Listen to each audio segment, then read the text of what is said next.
Attention. We're going to call the meeting to order.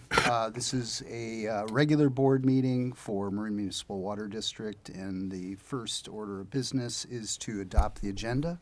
So moved. Second. All in favor? Aye. Okay, now's the time for public expression. If there's anybody in the audience that wants to comment on an item that's not on the agenda, please come forward. Anybody? Come on forward. Evening. My name is Dr. Molosky. I've been living here in Marin for about 10 years. I live in Larkspur Courts over by the Marriott here in Larkspur across from the landing. I noticed that my water bill increased 40% in the last couple of statements, and that represents about another $168 a year. I use the same amount of water. And I live with 245 other families in that complex, and there's other complexes next to it. Everybody over there is upset. And I just wanted to make a statement. You know, I'm on disability from the VA, and I'm also on Social Security. I'm a retired physician, and I get some small retirement from Hewlett-Packard. Also, I was medical director in California for the Medicaid programs and the payer side for the Department of Health Services during my career, as well as a physician for many years, 40 years. I'm retired now. I think that this increase is unfair. I don't fall into the category of income that gets a discount, nor do I need water by special medical doctor statement. I make about the same amount of money as you guys do here, looking at your position titles. And this is taking about 20% of my annual increase in my cost of living allowance. So I just think that I want to make that statement, and I'm going to start some activity to try to bring it down. Thank you. Okay. We are going to have a discussion about billing and rates later on in the agenda, so we'll come back to that. My name is Philip Gardner. I live on Strawberry Point for the past 36 years. I was told I have the same meter, I have the same reader, and Marin Municipal Water District has gotten a 4% increase every year. Nobody gets a 4% increase every year. I'm on Social Security, I got a 2%. That was the highest in the last 7 years that I've gotten anything on that. I'd like to know how a dollar is broken up on fees. In other words, what costs for pensions, what costs for income, for salaries, benefits, etc. I see all of a sudden my water bill is increasing. I pay more for I pay less for water than I do for all the different charges. And now there's a $40 increase on a bi-monthly basis out of the clear blue. Only 2% of the people voted for not to have an increase, but that was only 2% of the people who voted. Basically, nobody votes because Marin is laissez-faire, and nobody really cares. But now we're starting to see it in the educational area, that enough increases for pensions, medical costs, etc., and it's got to stop. People cannot afford it, and it's a bad omen to see. And I just looked at, at one of the jobs about 2 months ago. I worked in the brokerage as a partner of Montgomery Securities and Robertson Stevens Securities. We paid people $90,000 up until about 2005 for a first-year financial. You were paying them $120,000 to $135,000. That's damn well. I just don't understand it. And it's just got to stop. And I'd like to go through what it costs in dollar and why we continue to have antiquated water pipes, water meters, and also the modern benefits of meter readers. People still come to the house and read a meter reader. You can go down the street with a gun and just go down and read it.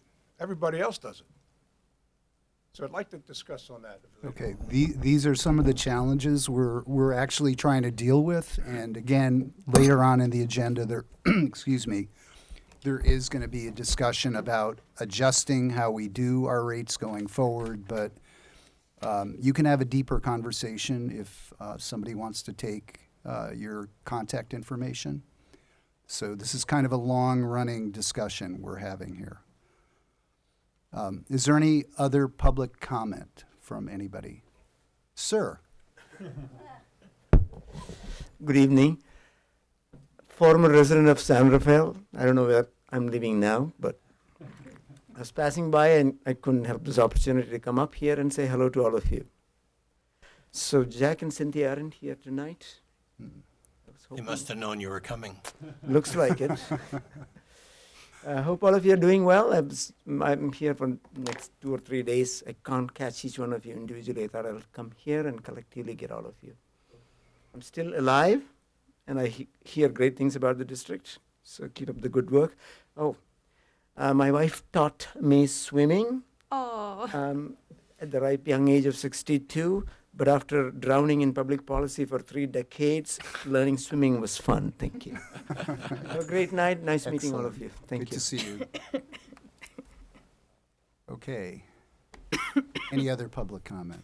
Okay, seeing none. We're going to move on to directors and general managers' announcements. Armando? I've been involved in a handful of statewide water meetings and policies, but last Thursday and Friday I was a part of a 2-day convening with the Landscape Scale California Network, which is the same group that helped put together One TAM. And the people in attendance there included land managers from throughout California and the Undersecretary for Resources for Forests for the state of California, as well as a fellow named Bill Craven, who advises the Senate on resources issues. And this morning, I received an email from Secretary Wade Crowfoot that in mid-December, there's actually going to be an announcement that the California Department of Resources is going to be partnering with the California Landscape Scale Networks, which is the same group that helped put together One TAM for a statewide effort in creating models based in part on One TAM. And the attendee list is literally all of the leadership of the resources agencies in California. Models to do what? Models to do what's called horizontal governance. So getting multiple landowners and agencies to cooperate together in looking at things like sharing resources, making sure that investments made in one area that end up giving benefits in another relative to things like water capture and water storage, that all of that gets managed and weighed out. And it also, by pulling together, as we've learned here at MMWD, through this partnership, we've been able to attract significant public support for work in the watershed. So anyway, just wanted to let you know that. That's it. None. My only comment, I did reach out to Jason Weber about the fire cameras and got a pretty good reassuring response from the assistant chief or deputy chief. And I'll just read it, it's short. All of our cameras, and these are the fire cameras, have some sort of power backup ranging from generators to battery backup during the last PSPS. We had some isolated hiccups on the batteries, and those have been replaced. The broadband network is not dependent on cellular. It's a point-to-point microwave connection that has power backup and multiple redundancies built in for the data. There were no failures in the data during the last PSPS. And I asked him if I could share it, and he encouraged me to do that, so that's a bit of good news. A few brief announcements this evening. One, this is our beta test, seems to be working successfully in streaming our meetings. We are now among a very small handful of districts in Marin, and in fact, as I understand, in the entire state that are streaming. So we're showing leadership and I think really standing out from the crowd in this in terms of supporting interest from our customers in this effort. We are, just as an aside, we are looking to streamline, take the benefit of having this good video and audio to streamline our meeting minutes and save significant staff time that now has to go through with recordings through the entire meeting to capture items and summaries. So we'll be coming back on where we land on that, but it's a not an insignificant ancillary benefit that we're looking at. Also wanted to share, and I think the board's aware, that we've been up and down with the upcoming PSPS. We heard on Sunday that we were under a watch, on Monday under a warning, us in terms of Marin County with this upcoming PSPS. Today we heard it's a definite go, and then later in the afternoon, and now we do understand to be the case, we will not be losing power in this county, won't be part of it, but it's still proceeding in the north. Of course, when we got the watches and warnings, we mobilized, as we've been doing in the last couple of events, in preparation, topping off tanks, preparing the logistics and the fueling of the generators were that to be enacted. And we are maintaining our rental fleet of generators just in case, and we do hear possibly early next week they're looking at another weather condition that could get another PSPS going. It seems red flags, right, are starting earlier and going later in the year, so we're prepared now, and as we've talked about, we'll be more prepared in the next year and years to come. Plus no rain. So, normally it would be damp. Right, exactly. At this time of year, it's It'd not. be a non-issue, exactly. We'd have the moisture, which is one reason the red flags, exactly.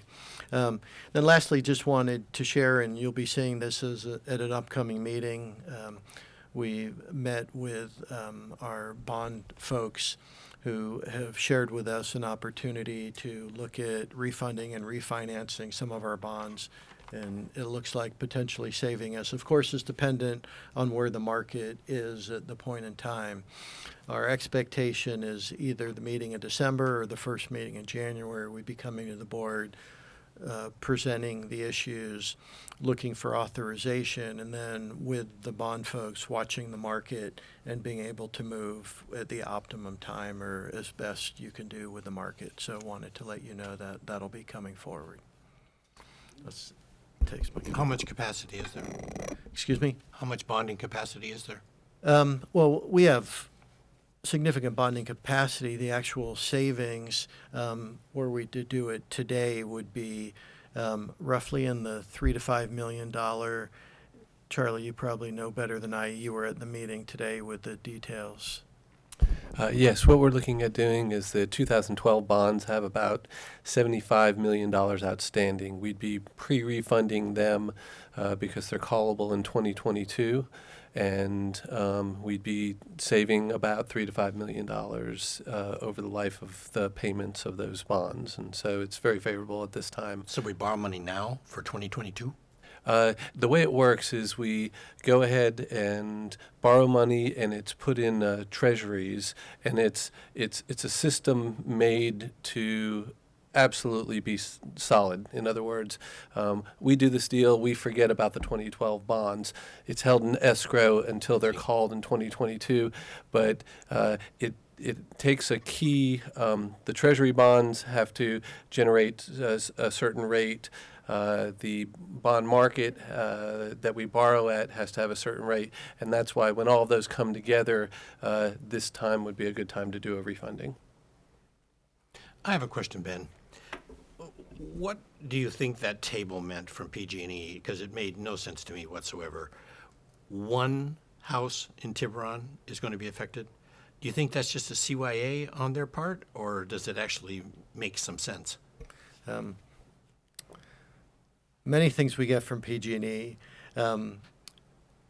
Not everything, but a number of things are puzzling, and we try and work through them. But yeah, I did notice some cities had one customer here and there. A lot had one customer, not just some. I mean, it was like 2/3 of South Marin. Yeah, so it didn't make a lot of sense to me, and certainly glad operationally and for the residents of Marin that we aren't going to be under this one. But I think they continue, as we see on the news and as we talk to them, continue to try and work through the process issues, do understand that in Southern California, where they've been doing this longer, it is a more streamlined approach, and they have greater clarity of communications and specificity for people like us on what facilities will or won't lose power and the like. So there's a lot of discussion with the industry, working with PG&E to look at the model in Southern California, Edison, and specifically in San Diego. I own a property down there, and we actually get an email and a letter to the property about the property being PSPS'd by Southern Cal Edison. So there's always warning ahead of time. Not that you can do a whole lot about it, but at least the warning is there. The other thing that comes to mind is, should we be buying a fuel truck if we're going to be living with this or renting one? Yeah, it's a good question. I don't want to get into too many details because it's not agendized item. We do have the capacity, and we do refuel with small tanks. That is the entire logistics of refueling in terms of capacity of our large tank that we have here, as well as our means of refueling remotely, is going to be looked at in detail and will be part of the briefing we bring back next year to the board. Okay, thanks. Okay, so the next item is the consent calendar. Is there Move approval. second? Any public comment on the consent calendar? Okay, there's been a motion and a second. All in favor, say Aye. aye. Aye. Okay, none opposed. Okay, moving on to the regular calendar. Item 3, ordinance 443 relating to discontinuation of residential service.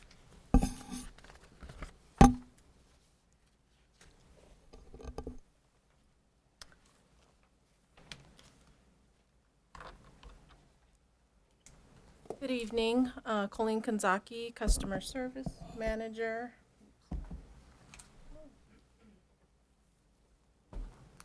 I'm going to be talking today about item number 3, ordinance number 443, amending the provisions of Title 11, Water Service Rules and Regulations relating to discontinuation of residential water service for SB 998.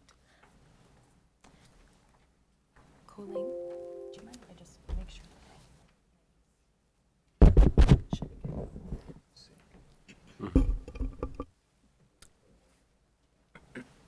So SB 998 requires a written discontinuation of residential water service policy. This policy shall be posted on our website and include a plan for deferred or reduced payments, an alternative payment schedule, a formal process to appeal or contest a bill, and a telephone number to contact and discuss options to avert shutoff. I don't understand the title, written discontinuation. What does that mean? That we need to publish a customer-facing policy on how we're going to terminate service for non-payment. So, I see. It's a written policy about discontinuation. Correct. Yeah, see, I read it as written discontinuation. It's like, discontinue what? We don't have it, so it didn't make any sense. Okay. The policy will be available in the six languages as stated in the legislation, which are English, Spanish, Chinese, Tagalog, Vietnamese, and Korean. And is that something we can get from a larger water district? I mean, East Bay Mud and San Francisco must have these already, huh? Well, we've created our own policy, so we're going to be translating our policy in those languages. Have we looked at the policies of East Bay Mud and San Francisco and LA Water and Power? And I have been in contact with East Bay Mud, and their policies are not available yet, so we weren't able to obtain theirs. So according to the legislation, payment must be at least 60 days delinquent before we terminate residential water service. We are required to provide at least 7 business days before termination.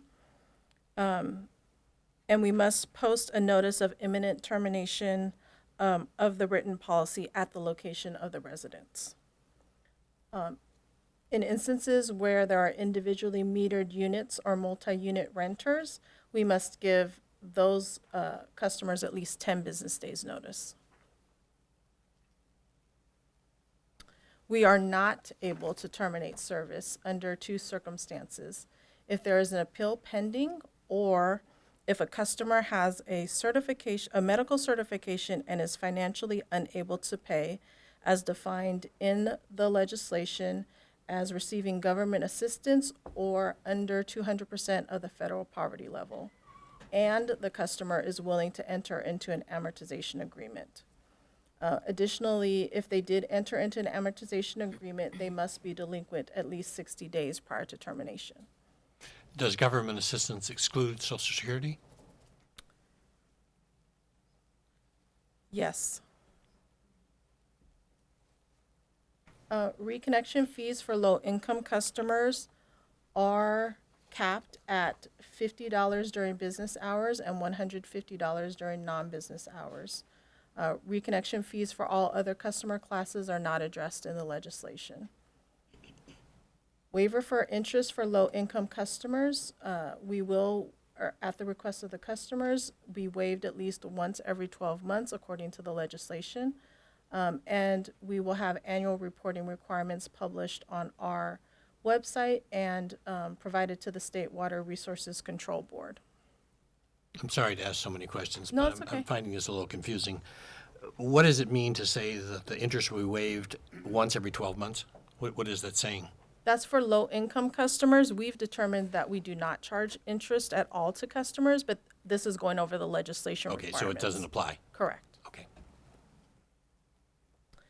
There are some district discretionary items, such as when the payment is due and subsequently deemed delinquent, the late fee cost and timing, and availability of payment plans to customers who do not qualify under the life-threatening serious health medical certification low-income provision. I have a question.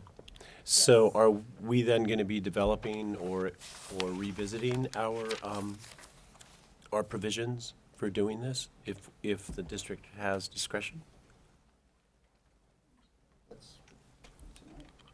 Oh, that is? I think that's Okay, Yes. sorry. That's okay. You can tell I have a cold. That's okay. My brain is like, Could I give Sorry. you one more interruption, which Yes. is, what's the normal reconnection fee? Because it seems like $50 or $150 is a pretty high fee. yeah. Currently, it's $40 during business hours and $80 after hours For regular customer? for all customers. Okay, so the new fee is an adjusted fee? Correct, but we're not proposing what the legislation allows. Okay. So we're going to be proposing a lesser fee. Okay. Comparing our current policy to the proposed, as required by SB 998, we currently offer payment plans to any customer exhibiting an inability to pay. Payment plans can be amortized over a period no longer than 12 months and limited to one payment plan every 12 months. A one-time courtesy call reminder after the first missed payment on a payment plan, and then non-adherence to a payment plan or failure to pay current charges by the due date would result in a 48-hour notice or a $30 fee, and then shut off if payment is not received after the 48-hour notice is delivered. So that's our current process. So the proposed process would be, again, payment plans are offered to any customer exhibiting an inability to pay. They would be amortized no longer than 12 months and limited to one payment plan every 12 months. The customer does remain in a delinquent status calculated from the original due date until all payments, including current charges, are satisfied. Non-adherence to a payment plan would result in a shut-off only after the account has reached 60 days delinquent.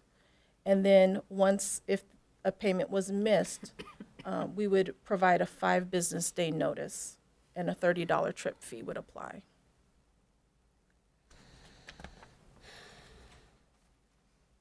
So here's a example comparing our current billing with the proposed timeline for SB 998. In this example, the customer is billed on July 19th in both scenarios. The payment is due on August 18th.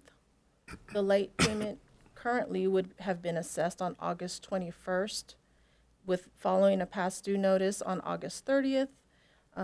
The past due payment would be due on September 14th. They would receive a courtesy call on September 18th. The next bill would be mailed the next day, September 19th. If payment still has not been received, by September 23rd, a 48-hour notice and a $30 fee would be applied, and then the potential shut-off by September 26th. Comparing that to the new proposed SB 998 process, they get a couple more days before the late payment fee is assessed. The first mailed notice we're proposing is a past due notice, which would be due on September 13th. The next bill would be mailed September 19th. They would receive a courtesy call September 23rd. A second mailed final notice would be mailed on October 3rd, with a payment due date of October 17th, and then a potential shut-off on October 18th. And then the next invoice would be generated that next day. Is this something you envision us tracking, or is it just going to be, it's automatic, SAP takes care of it, or how do these steps occur? We're gonna be doing some technology enhancements based on what's approved tonight, to make sure that we're tracking correctly. In this next example, it is with a customer who has entered into a payment plan. So same timeline. In this example, current process, the customer entered into a payment plan on September 25th. By October 20th, they did not make their payment on their September bill.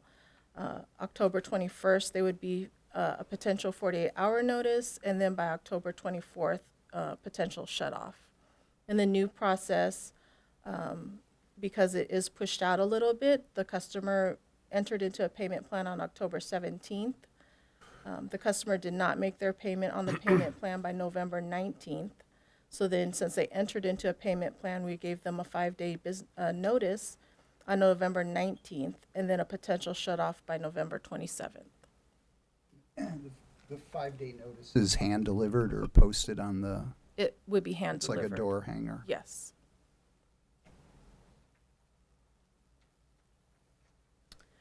Key changes between a current and proposed timelines. So the termination date of service for non-payment was increased from approximately 68 days to approximately 92 days after the bill date.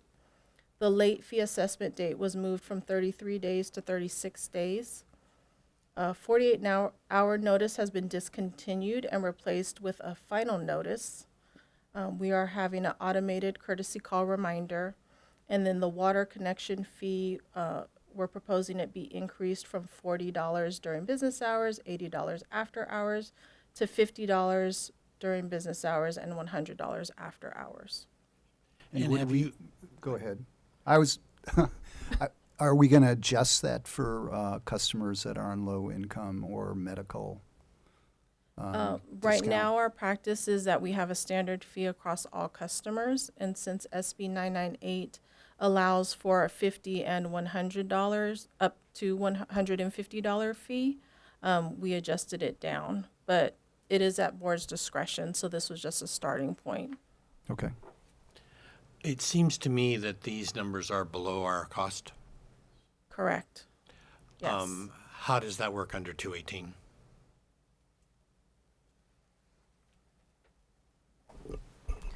I think we're more in the area of Prop 26, which is there has to be a nexus between the cost of providing the service and any charge or fee. So I think we're in compliance with Prop 26 if we're undercharging our customers. What about 218? 218 relates to water-related, property-related fees for water. But we're not allowed to have one class of customer subsidize another class of customer, right? That's correct. So would the difference in the cost be made up then by the outside income? the difference in the cost of the reconnection fees? Yeah, I don't think we can do it for those prices. I mean, we can say that's the price, but it costs more than that to actually go do it. Well, Colleen, what is the maximum the statute allows? 50 and 150 for low-income customers. Correct. Yeah. 50 and 150. Right, 150. right. Right, and, So we're below that. correct. Right, that's my point. Not that I'm promoting that we go to a higher number. I'm just asking the question of, you know. Yeah, I mean, it's just one of those things. You can eat it, which is apparently what we're planning to do, which is okay. Well, the alternative is what you suggested, which is to pay for it from other than rate revenue, which is our lease revenue. Yeah, I think that needs to be considered to make it an official act. It also seems to me that we should really ramp up to help people consider at least making their payments direct without dealing with the bills, you know, direct deposit or direct, however you call it, deduction out of your checking account, so that you're harder to get into this situation. I realize you could still have no money in the checking account. I got that. But it just seems it's beneficial for everybody. It reduces our cost of collection. It, I think, makes this less likely to occur. Maybe I'm wrong. We do have in our planning to bring to the board an update on that program, sharing what % of customers are now taking advantage of it, ways to increase the uptake, and also talk a little bit about the fees that we pay as part of that, and inform the board as to where we are on that program. Could I just ask a basic background question? How many times does this happen every year? I mean, how many customers are in either a shut-off situation or in a, It's in your report, I think, isn't it? We are, based on earlier comments, now tracking that in the GM's report, but you may know offhand. Just so to give you an example, in the month of October, we delivered 102 48-hour notices and 17 service disconnections. So roughly on average, it's about 100 48-hour notices and 20 disconnections. Do you know what the nature was of those disconnections? I mean, what the cause was for that? I mean, did people... Why they couldn't pay. Yeah, why they couldn't pay. No. I mean, we do offer anytime, you know, a customer expresses an inability to pay or feels that their, you know, water bill is more than they can handle. We do talk about our discounted rate programs. We do offer them an alternative payment plan. These customers in this, you know, that face either the 48-hour notices or the shut-off, either still outside of that weren't able to pay or didn't want to take advantage or did not qualify for those programs. Mm-hmm. Has there been any increase since the CMF came into effect? doesn't look like it. Yeah, that was the initiation, I believe, of the request to track it in the GM report. And if it's on the last page of the GM report, we are looking at it, and it doesn't appear that the trends are indicating that. But that is something that I know the board's interested in and we're monitoring.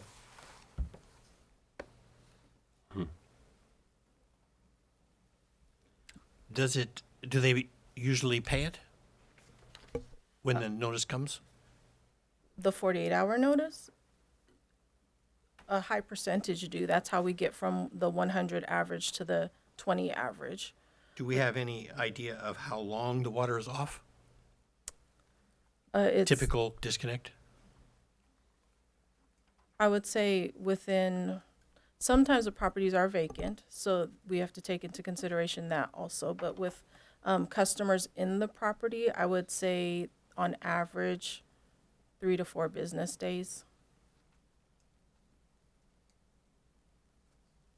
Where I'm headed is, I'm not so sure we shouldn't extend the period of time beyond what the Senate bill requires. I believe we're well beyond it. Can you compare the bill to where we are? I'm sorry, I missed. What I said is, I think we should consider, you said it's 92 days required in the 998, right? So, oh, okay. So SB 998 requires that we allow for 60 days delinquent. So we, the board, has discretion on when the payment is due.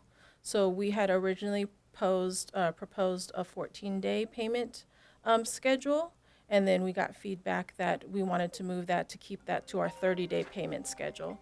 So in keeping it with our 30-day payment schedule, SB 998 requires that we then take that out to at least 90 days to satisfy the 60-day delinquency. And what I'm proposing is perhaps we should consider a longer period of time. I don't know where the 30 days came from. I don't recall that conversation arriving at a conclusion of 30 days. But, I don't question what you said. Undoubtedly, it happened. But I don't know that it's the best technique for dealing with this issue, personally. I think it needs some thinking. I mean, I know we're a utility and we have the right to do this. I'm not so sure we should be doing it. I just wanted to, we had brought this, I think, to a finance committee, and there is a timing issue in terms of the board action that we need to be in compliance January 1st. February. That's fine. Oh, We can deal February with that. 1st. Oh, so we do have a little time. We can deal with that, Ben. I mean, we could always revisit it at any point in time, too. Just And I just sent an email to the head of LA Water and Power and asked him if theirs is prepared and could they share it with us. So I'll tell you what happens when he gets back to me. Okay, thank you. So, because it sounds like it was a lot of work, or is a lot of work, especially the translations. the other point that did catch me at the last discussion we had on this is the longer the duration, you run into additional bills adding to the delinquency and creating potentially a No. bigger burden. So Sure. it- Well, it's a not, challenge. It's not really a bigger burden. I mean, it's the same It's numbers. not because the bill's going to come, but it can create difficulties. It also seems to me that this is kind of a tricky area, Yes. in general. And maybe we should encourage folks to, it's kind of like a line of credit, back up your payment with a credit card or something like that, just so that you avoid this collection action. I don't know what our provisions are. Can you pay the bill with a credit card? Yes. You can? Yes. Okay. Something to think about, to basically ensure you never get caught in this loop. Similarly, and I realize there could be a tenant in the property who is behind, but the landlord isn't. We could lien the property, I presume, or lien something to back up our position for payment. I'm not quite sure. I think we'd have to look at what the service agreement says for the property. Are they different? Different than what? You said the service agreement. Yes, the service agreement for whatever the property is, Meaning, meaning the water service agreement. yeah, I understand, but you don't sign anything when you buy a house. I don't remember signing anything from the water district. Is there some paperwork we sign? We just call and I believe get there are water service, right? service agreements, aren't there, for the, Well, there's applications to go on service. yes. Like a written document. Well, it's in the ordinance, the terms and conditions, but, But, don't you usually just call up and say you need service?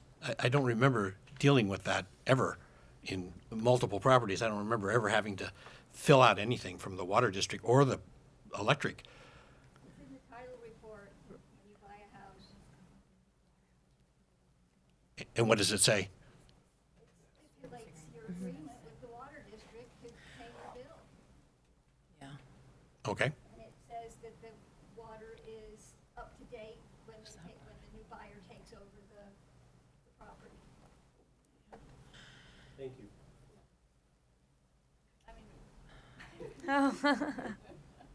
So are you suggesting that we lengthen the period of time before the payment becomes due And if you are, do you have a period of time you're thinking about? The answer to the first question is yes. The answer to the second question is I don't know. I'm just thinking about the empathy side of this situation. You know, I understand, as I said, we're a utility, and you know, eventually the bill has to be paid. But on the other hand, you know, we've got this whole issue of right to water and all those kind of things that are pretty complex. And you know, if we're talking about 100 out of 60,000, it's 100 a month. The disconnects, these numbers That's the Around 20 disconnects. 20, per month. yes. So 200 a year. You know, out of 60,000, it's pretty low. Pretty low. So the customers that do contact us prior to shut off, they have the ability to enter into a payment plan. That payment plan can either be an amortization of their payments of their current balance, or it could also be pushing out the amount that they're paying or their payments to a future date. But So- then they have the next month's bill. Does a payment plan include the subsequent bill? No, it includes whatever balance is currently due. Right, so then it starts all over again with the next bill, huh? Yes. Well, it could. Yeah. I don't know, what do you guys think? That's, yeah. Will more time make a difference? I don't know. So this it is is- better than what we've got now. Right. I do think that's an important point, and that's where I was going. This is more time than we have now from the due, from, is there a slide on that you can show? Yes, it's right here. So this is with the payment plan, so I can go back to the one without the payment Yeah. plan. So in this current example on the left, the bill was generated on July 19th with a potential shut-off date of September 26th. In the proposed example, same billing date, July 19th, the proposed shut-off would be October 18th. From September 26. So this action is pretty materially extending that, not advocating one way or another, but. And I presume, I know nothing about this bill, the first I've even heard of it. I presume that the Senate did some research to establish these numbers. I mean, it appears to me that some survey of the water companies were done because the numbers look like they're pretty uniform to what we already had, except for the ending part. Now, the ending part, is that driven by the bill or the discussion from the board? The ending part is a direct calculation from the payment due date. So the board has discretion on setting the payment due date, and then we have to go out 60 days from that for the termination date. Which is what was adjusted at the finance meeting. Right. So that was Yes. pushed out a few days to 2 comply weeks. with 998. Well, So, you know, one of the things I'd be interested in is the amount of the delinquent bills. I mean, I don't necessarily know if it's all low-income customers. It may not be. So that kind of may make a difference in, you know, your consideration of what we're doing here. We may have some high-use customers that have big bills that, you know, for whatever reason are sort of shuffling payments too. But this does increase it by about 30 days when the due date comes. First of all, I'm not hung up on this, so, you know, I'm prepared to go forward as we are, but I think those things really need to Yeah. be kicked around. Yeah. The societal side of it. The money side of it's, you know, that's one of the problems is when you're looking at the money side, it's simple. When you're looking at the people side, it's not so simple. Well, I just want to throw in, you know, in our next item about CMF adjustments, there is a pretty good discussion about what we should do with low-income customers. That's So right. that could also play into this. It will, I have more comments on that. Okay, okay. So I'll continue. The last item on this slide was a $30 trip fee would apply when a field visit is required. And that's whenever we receive a returned mail from the final or the past due notice, and we were not able to contact the customer by phone. Again, customer benefits, they receive approximately 24 additional calendar days to pay prior to the date of termination. They receive an additional 3 calendar days prior to the late fee assessment. We are discontinuing the $30 charge for the 48-hour shutoff notice due to the mailing of the written final notice. Payment plans will continue to be available to all customers instead of limited by SB 998. And then the proposed water reconnection fees are below the limit set forth in the legislation. And then additionally, we proposed that the appeals process for termination of water be changed. The current process, the initial appeal will go to the general manager or designee. The final appeal goes to the board of directors. We're proposing we change that process so the initial appeal goes to the treasurer or designee, and the final appeal goes to the general manager or designee. Why? It was just thought that it would be a little less cumbersome and a little bit more timely if we could take it from the board to the general manager as the final step in the appeals process. I also think this would keep it more private, Oh, that's true. which I think would be certainly more respectful, and also gives the general manager sort of maximum flexibility in figuring out how to address the issues. And, Although I don't recall this ever coming up. exactly. Hasn't come up. That's Not what I once was since gonna. I've been on the board. Hasn't come up since. No, We the never amount had of an item. appeals, it's very, very infrequent here. Yeah. Since my tenure here, which has not been very long, but I think we've only had one maybe that has gotten to Charlie. Yeah, none have come to the board that I'm aware Yeah. of, ever, since, 15 years. I think only 1 in 3 years has been appealed even to my level. We try to work with our customers very heavily to hold off going to this Sure. extent. Sure. Well, fortunately, we get the benefit of the bills not being as big as our friends from PG&E or Comcast or whomever. And can we get an answer to Director Bragman's question about the magnitude of dollars? Like the average bill of the 20, Sure. not tonight, but, at some point. Yes.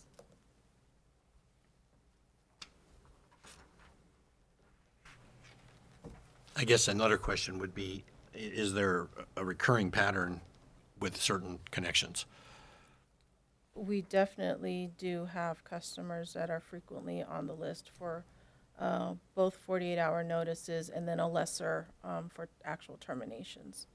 But we definitely have repeat customers for 48-hour notices. And we've even received feedback from sometimes when we're calling customers to ask, just to remind them in the collection call, that they rely on that call to remind them to pay their bill. So that is a helpful thing to our customers. Do we encourage them to apply for the low income if they're indeed in that situation? Oh, yes, we encourage Tell that them all that kind of well stuff, huh? before. Okay. Yes. And we ask them if they would be interested in a payment plan or a payment arrangement or anything else to avoid even the 48-hour notice to getting to that step. Okay. Any more questions? Okay, thank you. Open the public hearing. Yeah. Okay. So, Director Bregman, we need to open the Okay. public hearing. Okay, so we're going to open the matter to the public. This is a public hearing tonight. So we'd like to hear your comments and feedback about this proposal. Good evening. Amy Willard from Kentfield. I really like the sensitivity that Director Russell is bringing to this particular issue. I think it merits consideration and certainly of extending the amount of time available for people who find themselves in this position. I just came from the Tamalpais Union High School District meeting where there was a woman who spoke up in opposition to the $190 increase in the parcel tax that they're considering. And it was very moving. It was a woman from Mill Valley who lives in a 500 square foot home that she owns. She has MS, and she's basically bit by bit being priced out of her house. But because of the nature of the kind of disability income that she has, she doesn't qualify as low income, and she wouldn't qualify for yours either, because I don't think MS involves a lot of use of water. Someone else, might have been Director Russell, I'm not sure who, brought up the question of what's happened since the CMF was implemented. People only got those bills in September and didn't have to pay them till the end of September. So you really don't know what pressure you've put on some people who may find themselves unbeknownst to you in the very sorry position of facing a water shutoff. So I beg you, please, to be as generous as you can with the terms on this all around, whether it's the amount that you charge people to turn it off and turn it back on, how long you give them, whatever it works, so that we just don't end up with some tragedy of someone living without water. Thank you. Okay. Any other comments? And Mimi, there is a discount based on income. It's not just medical.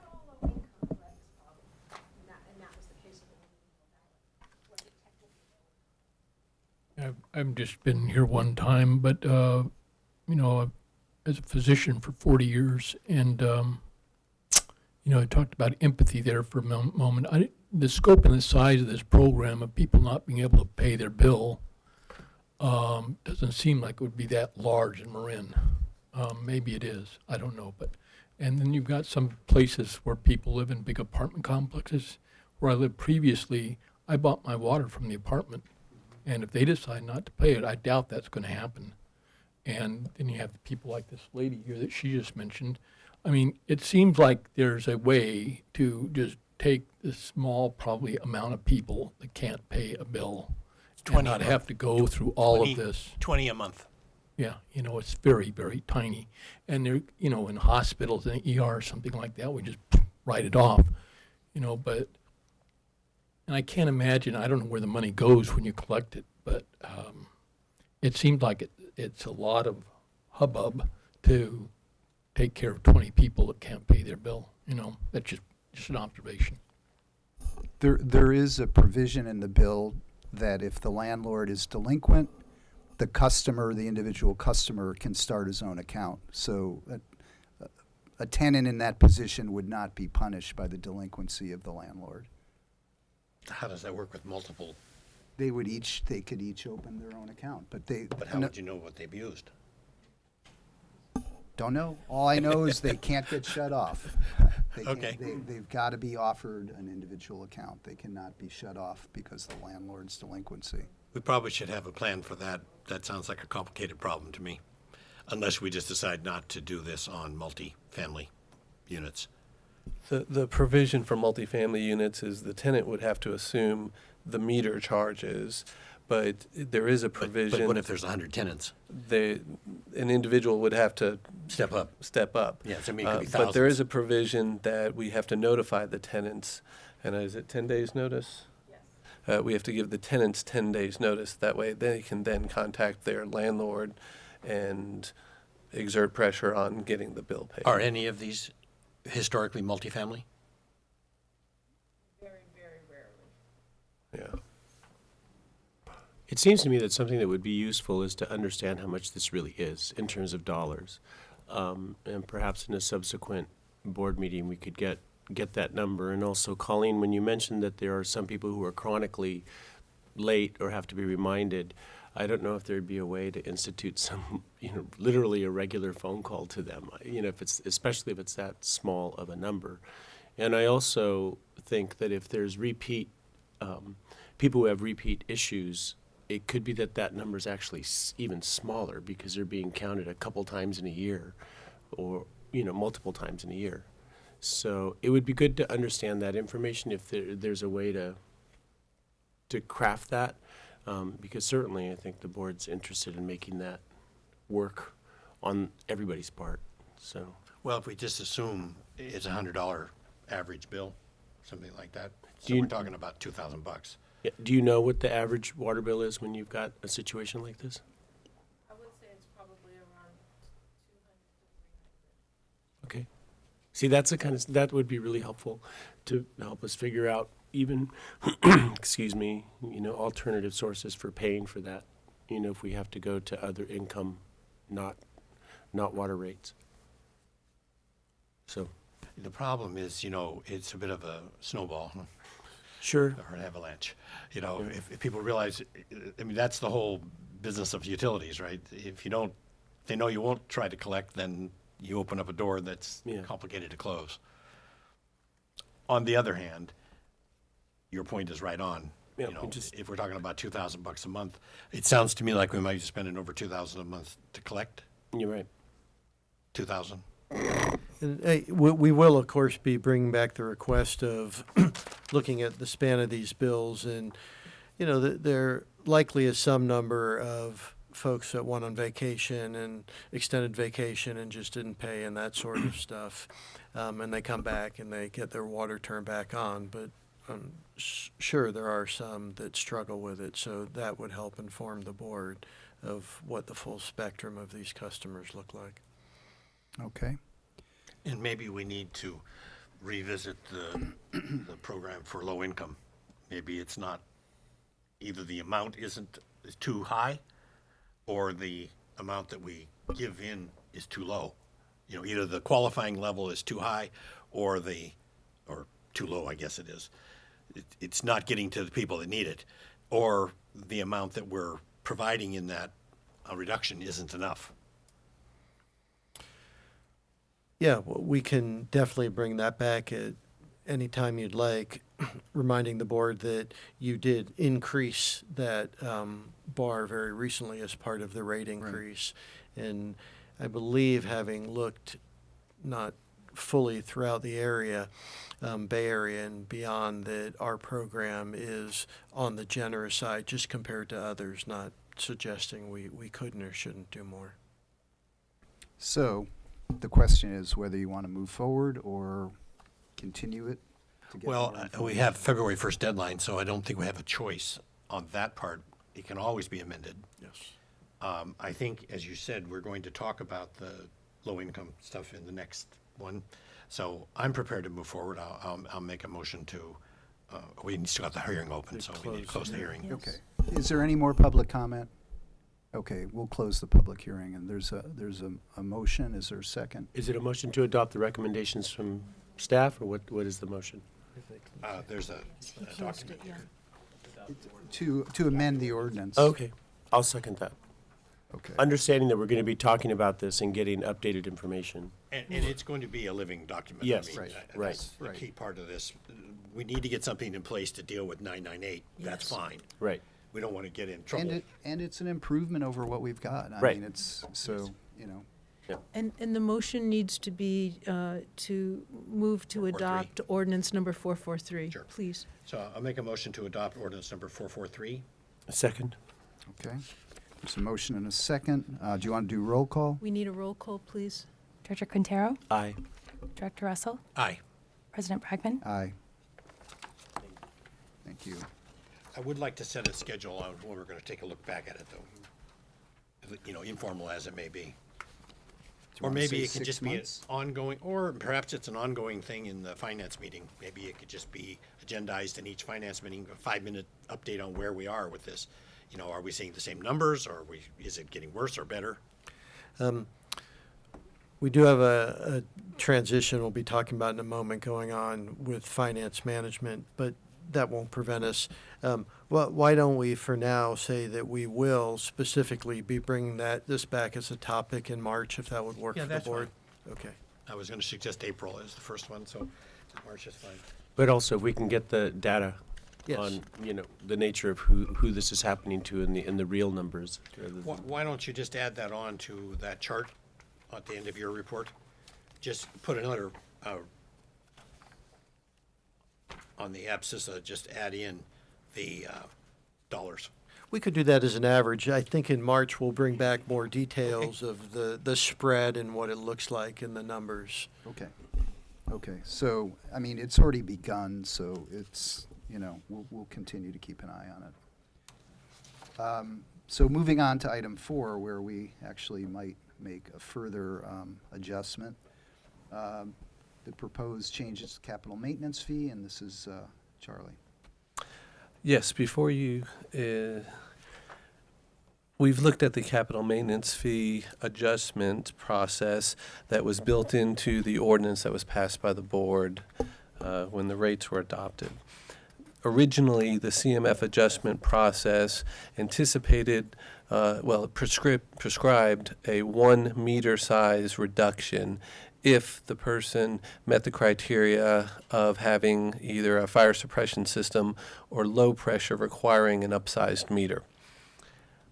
As we received applications for this adjustment, we discovered that there are many more instances than we anticipated where the reduction or the upsizing of the meter occurred and was more than one size, such as someone requiring a 3/4 inch meter, they have a fire system that requires a 1 inch meter.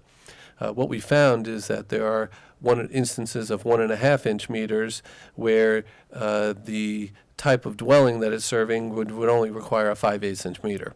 So in looking at that, we're bringing before the board an adjustment to our adjustment process and asking to remove the limitation of just a 1 meter size change. And so that way, when someone applies, including the people who have already applied, if they qualify for a lower reduction, we would take their fixed meter charges, the CMF, the water service fee, and the watershed management fee to the calculated size that they have. So we're bringing that before the board. We also are looking at the low income and medical discount programs. Currently, there is no waiver provision for the CMF. The low income program waives the fixed fees for the meter service charge and the watershed management fee each month, which is about a $50 reduction for each bill. The CMF does not have that. What we've put in the staff report is a 50% reduction. Of course, it's within the board's policy-making privileges of setting that number to whatever you wish it to be.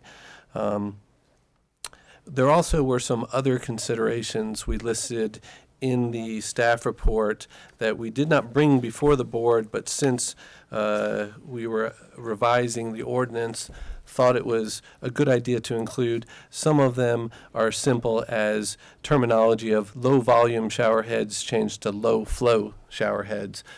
So in the conservation realm, just updating some of our language.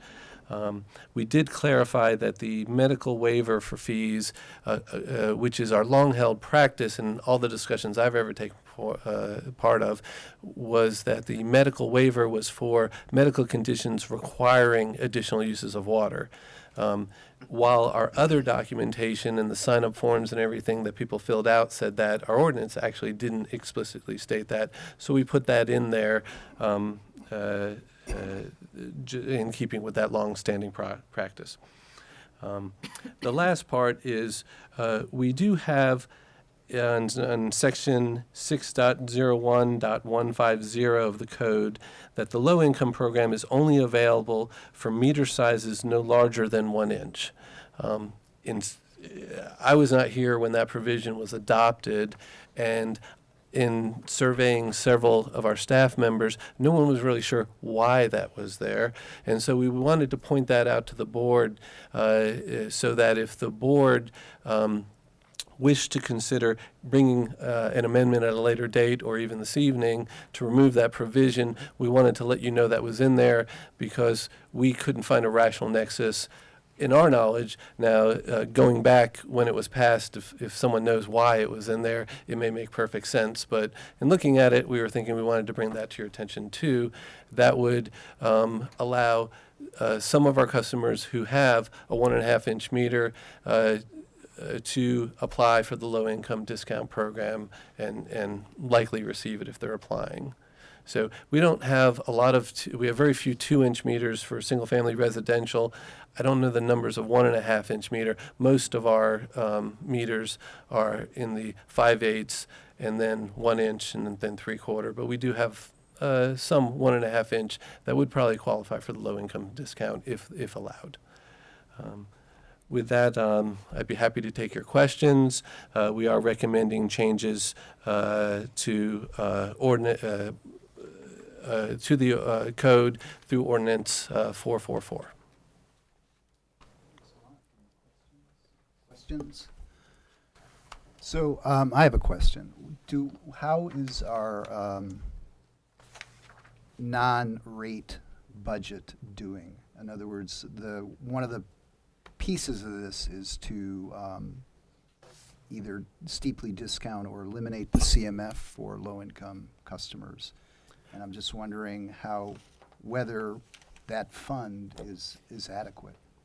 I believe so at this time. Current non-rate revenue is above $1 million, and our estimates of non-rate uses specific are about $500,000. So we do have room in that realm. Now, we do have that revenue, the non-rate revenue, programmed in other parts of the budget.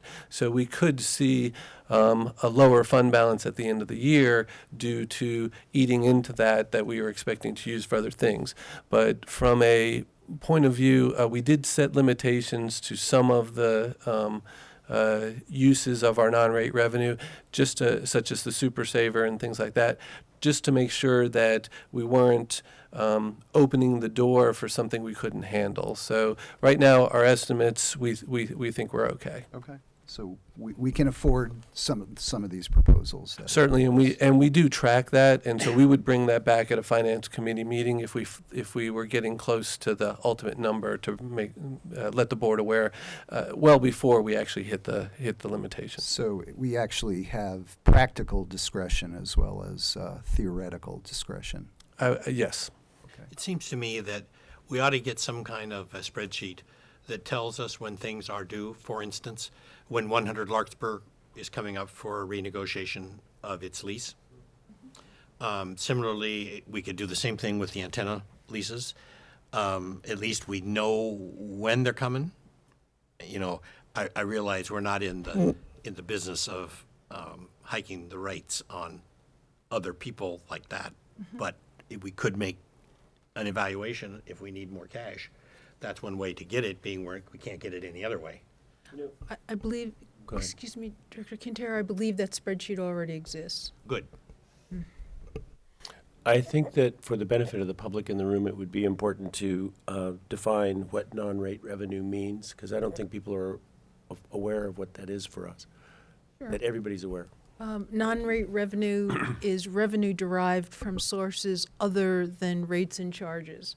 So in the district's case, we receive quite a substantial amount of money from lease revenue. Our antenna leases, the lease at 100 Larkspur Landing, the master lease with American Tower up on Mount Tam. I believe it also has to do with revenue from passes, watershed passes,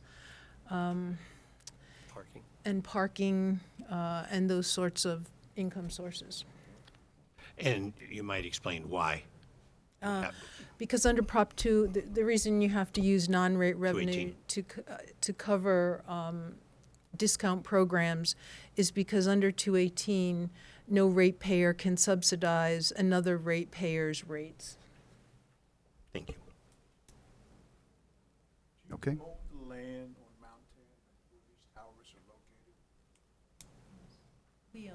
We own the tops of every hill because we have a tank there, almost. And that's the royal we. Yeah, MMWD, that's us. That's you and you. us. Yeah.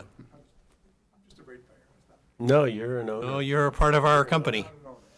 Well, that's, Do you want to take public comment and then Yeah, sure. bring it back? Well, you do have a public hearing. Oh, okay. Okay, so we'll make it formal. This is going to be a public hearing, so-called. So we're going to open the public hearing, and now is the opportunity for the public to comment. So please come forward. I'll close it with the gavel. So it looks like you're kind of finally having to deal with the fact that you have a problem in using meter size for charging your fees. A very, very large number of customers get overcharged and they're upset. So you understandably try to fix this. You go through all kinds of contortions and force your customers and staff to do the same in order to fix the inherent issues overcharging and unfairness that accompany the meter-based fees. Residential customers, school districts, and others in the know jump through unnecessary hoops like applications and meter replacements just to work the capricious new system. Others keep getting overcharged because they don't know or don't have the time to apply or don't fit what seem to be ever-changing criteria for concessions. So I think a key thing here to understand is that meter size in this district, over the 100 years it's existed, never really meant anything. The way capacity charges were calculated was completely divorced from meter size or expected uses. There was no penalty for installing a large meter, no financial penalty, so customers did just in case. So now you're implementing a radical change to base everything or almost everything on meter size. This turns the whole world upside down in the district and creates all kinds of problems you didn't foresee. Piecemeal patches are not the solution. Now, what you're dealing with tonight is not an isolated, narrow problem. It's not confined to sprinklers or elevation. It's not confined to schools. It's true all across the district. There's pervasive overcharging with your new system here that's widespread, and you have a pervasive disconnect between meter size and water usage, or as you would call it, demand on the system. So as more and more customers cry foul, step by step, you're backpedaling with a series of fee-tinkering resolutions.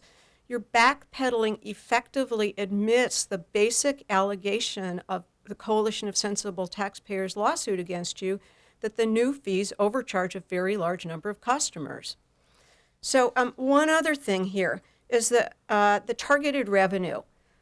What's the impact of the various concessions if those that are if they're implemented by all those who qualify?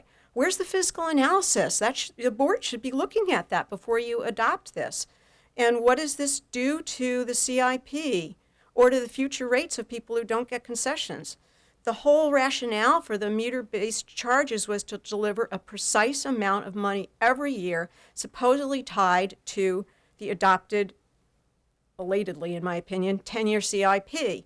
So we have every reason to expect you're going to want to make up that shortfall with some fee increases on those who are now the most overcharged. And as was just discussed, under Prop 218, you can't charge one set of customers for what another set of customers isn't paying. So, bottom line, I don't think there's any end to all of this backpedaling until we win in court. And at that point, you'll do what we've been advocating all along, which is charge based on usage with annual up and down adjustments as needed to deliver the targeted revenue that you want. Or you can see the writing on the wall and move proactively to chuck the unfair meter-based fees now. Thank you. Ben, could you address what the standard is for the water utilities and industry relative to what was just some of the things that were just mentioned? Yeah, I didn't capture all of it, but I did want to, one point, and then I'll hit yours, is that the district for many years, perhaps decades, I'm not exactly sure, has been using meter size for fixed fees. So this is not something new for this organization. And that practice is pervasive across California and the entire country because the meter size does, in fact, represent the potential demand on the system, and it drives sizing in very costly infrastructure. Most agencies also use meter sizes. We happen not to, but for connection fees for the exact same reason, that the size of a meter does reflect the potential demand of a new customer on the system. So meter size use as a surrogate for potential demand on the system is a very established practice throughout California and well beyond. And it's fairly settled as far as I understand that. So if I captured the essence, I believe. Okay. I would just add perhaps that the proposals that are brought tonight in regards to the CMF are consistent with the theory of using meter size for CMF and specifically excluding fire service from that consideration for reasons that we've talked about as part of the rate setting process and subsequently. So I don't view this in any fashion as tinkering. I view it as ongoing refinement, as Charlie, our treasurer, noted. Yes, we have learned some things as folks have communicated to us in terms of some meters being sized well above, in some cases, 1 meter size. So this is a natural refinement to hold tight to the theory and the basis of what the CMF was established for and the principles behind it. Go ahead. As we talked not too long ago, this whole subject came up, not so much not using meter size, but the one size up. I questioned that when it was being developed because it seemed to me it was overly focused on the wrong issue. But I think more importantly, it's something like 65% of our meters are 5/8 to begin with. So that group is automatically excluded from this conversation. And the second thing is that, as we just discussed, the outside income is the one that pays. So there's no real impact to the rate user. Yes, it's moved around in the general fund, but that money flows in from the outside income to make up whatever difference we decide to allocate here. So the net is very little to the other users. Yeah, I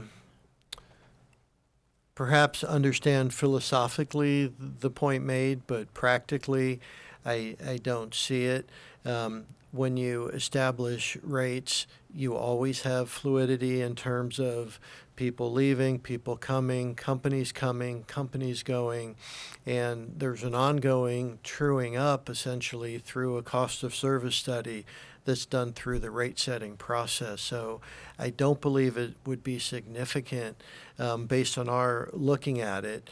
And I think there's revenue that will be coming in potentially with new businesses. We don't have a huge amount of development for sure in this county, but I think it's within expected fluidity when you set rates on what you ultimately see in terms of revenue. Let me try it again. So the number is, if we were to waive the fee completely, it's $220,800 is the amount of money we're talking about. Oh, for low income. That's for low income. Yeah. Right, for this one here. Got it. That's what we're talking about, is 444, right? I mean, we may be talking about a bigger picture, but right now, Yeah, this one. this is kind of a meaty thing, so I crossed wires with you. You jumped ahead of us. Oh, That's okay. Well, that's where I've been the whole time, is if you look at that 220,800, that money is replaced by income from those sources, which I fully understand that's coming out of the general fund. But then the general fund is spread completely over the 60,000 customers, right? So if we're down a dollar a service, or what this is, $3 or $4 a service, so we have to make that up. But that just goes across the board, $4, boom, boom, boom, boom, and except I guess not to these people. Maybe it is to these people too. I don't know. That's even more complicated. Do the low incomes? Hold on a second, though. We're gonna talk about it. Let's just finish the public hearing and then. On that same subject. So hold on. I'm sorry. You just come forward. We're still in a public hearing, so it's really public comment right now. So President, I do want you to. What speak. I'm sorry. Go ahead, Don. Go ahead. What, What I don't understand is talking with the meter. Last period was, I paid about $58 for a 3/4 inch meter and the service watershed fee for the 3/4 inch meter. Starting on, not July, but on, when my next bill comes, I'm paying north of $102 for this maintenance. I should have bought this meter. It's been the same meter in my house since I've been there 36 years. Where do you come to get these service charges increases if it's the same meter? And then you put a capital maintenance fee on top of that of $40. I mean, that's $102. I'm paying more for maintenance than I am for my water. And I conserve. It doesn't pay to conserve anymore. It really doesn't. And it's just surprising then going for 4% increase for the next 3 years or 4 years. I've never seen a company go for 4%. Social Security doesn't get it. Most businesses don't get it. It's just unnatural, and it's just unfair to a taxpayer.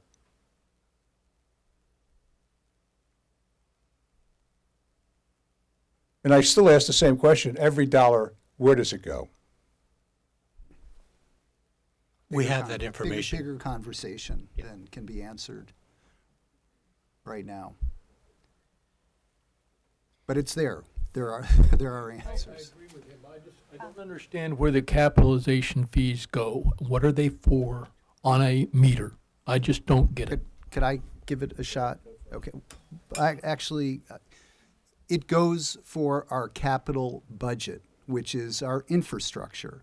So the direction the board took in this latest 2-year budget was to go away from bond financing our big capital projects to going towards cash financing, pay as you go.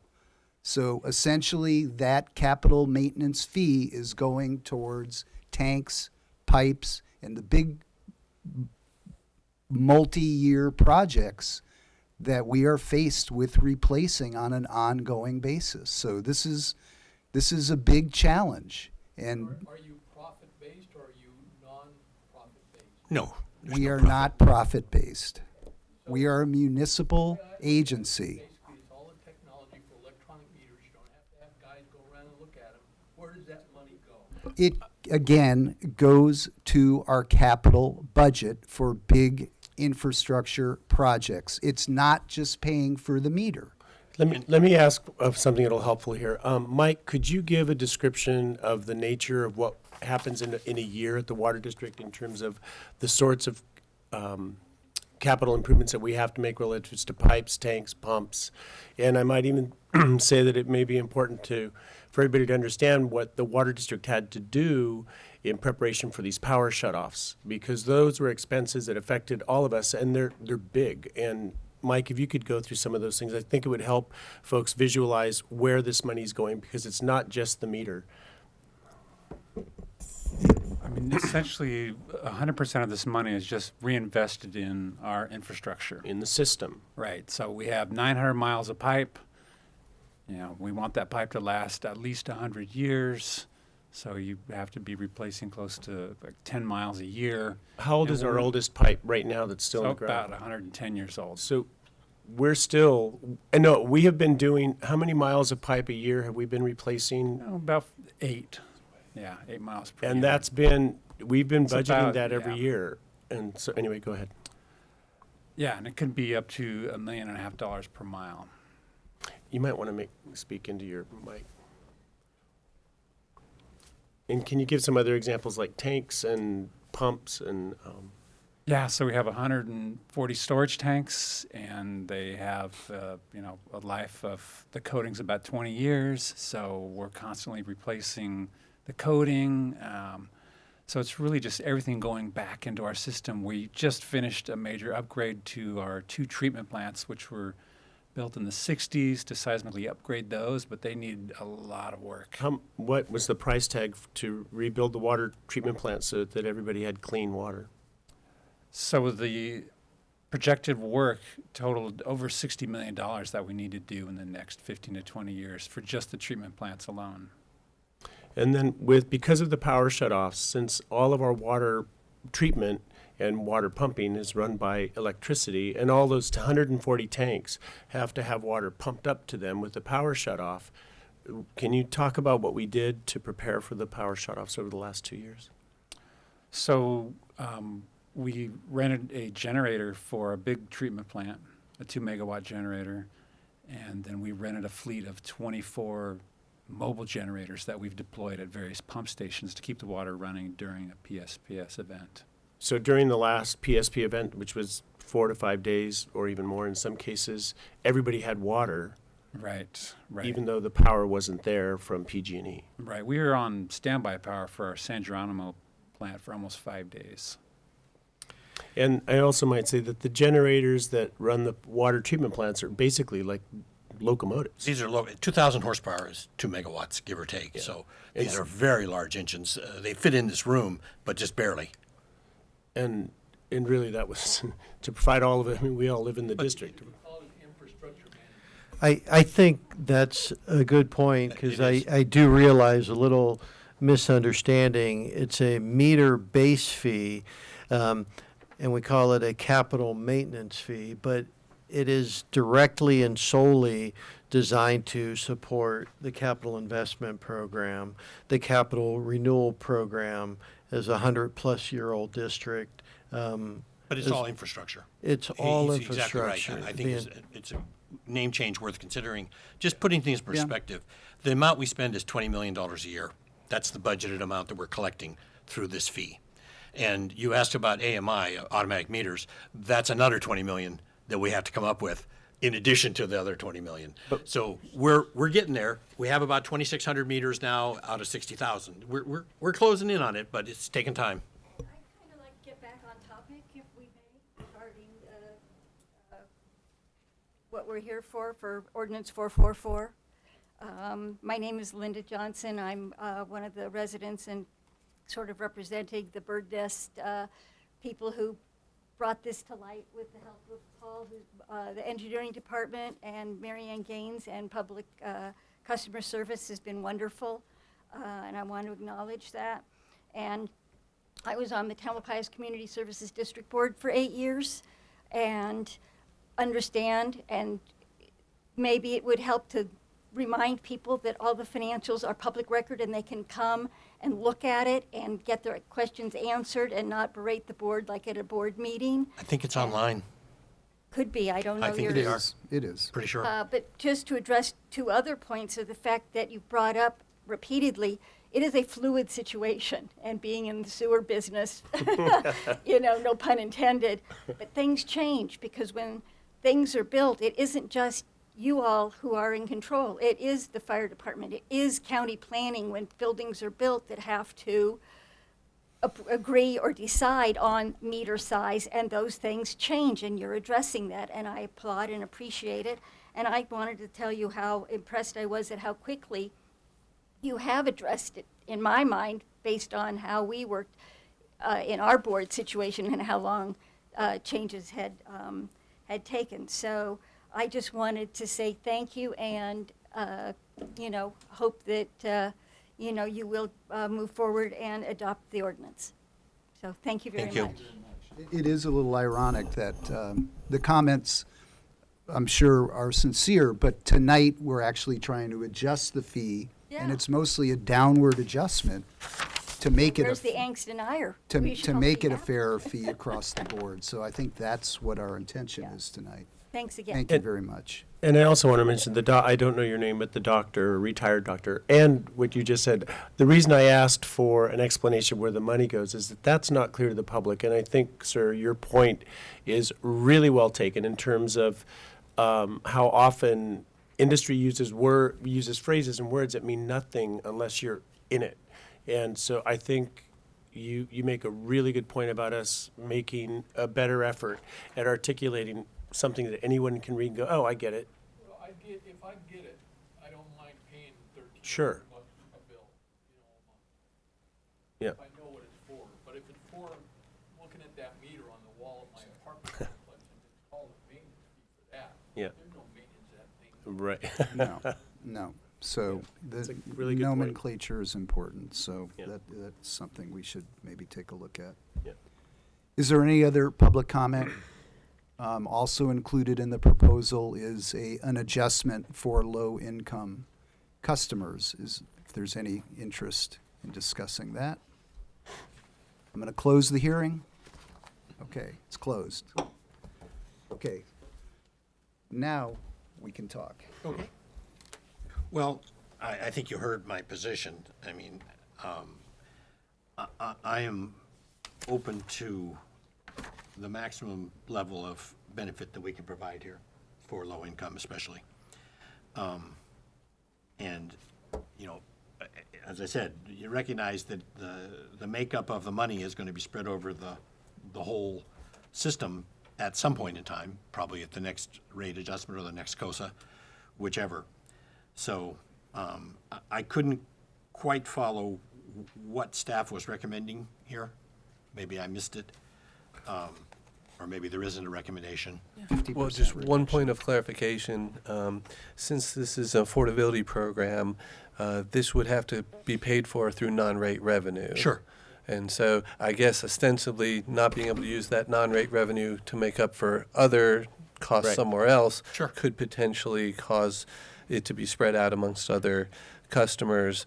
But specifically, just wanted to make sure that it was clear that non-rate revenue would have to cover this. Absolutely. Absolutely. And what we're recommending in terms of the low-income discount is a 50% reduction in the capital maintenance fee. And what's the rationale for that? Oh, you'll have to ask the treasurer. That's the part I couldn't follow. I couldn't, it's just a number. It looked like it was picked out of the air.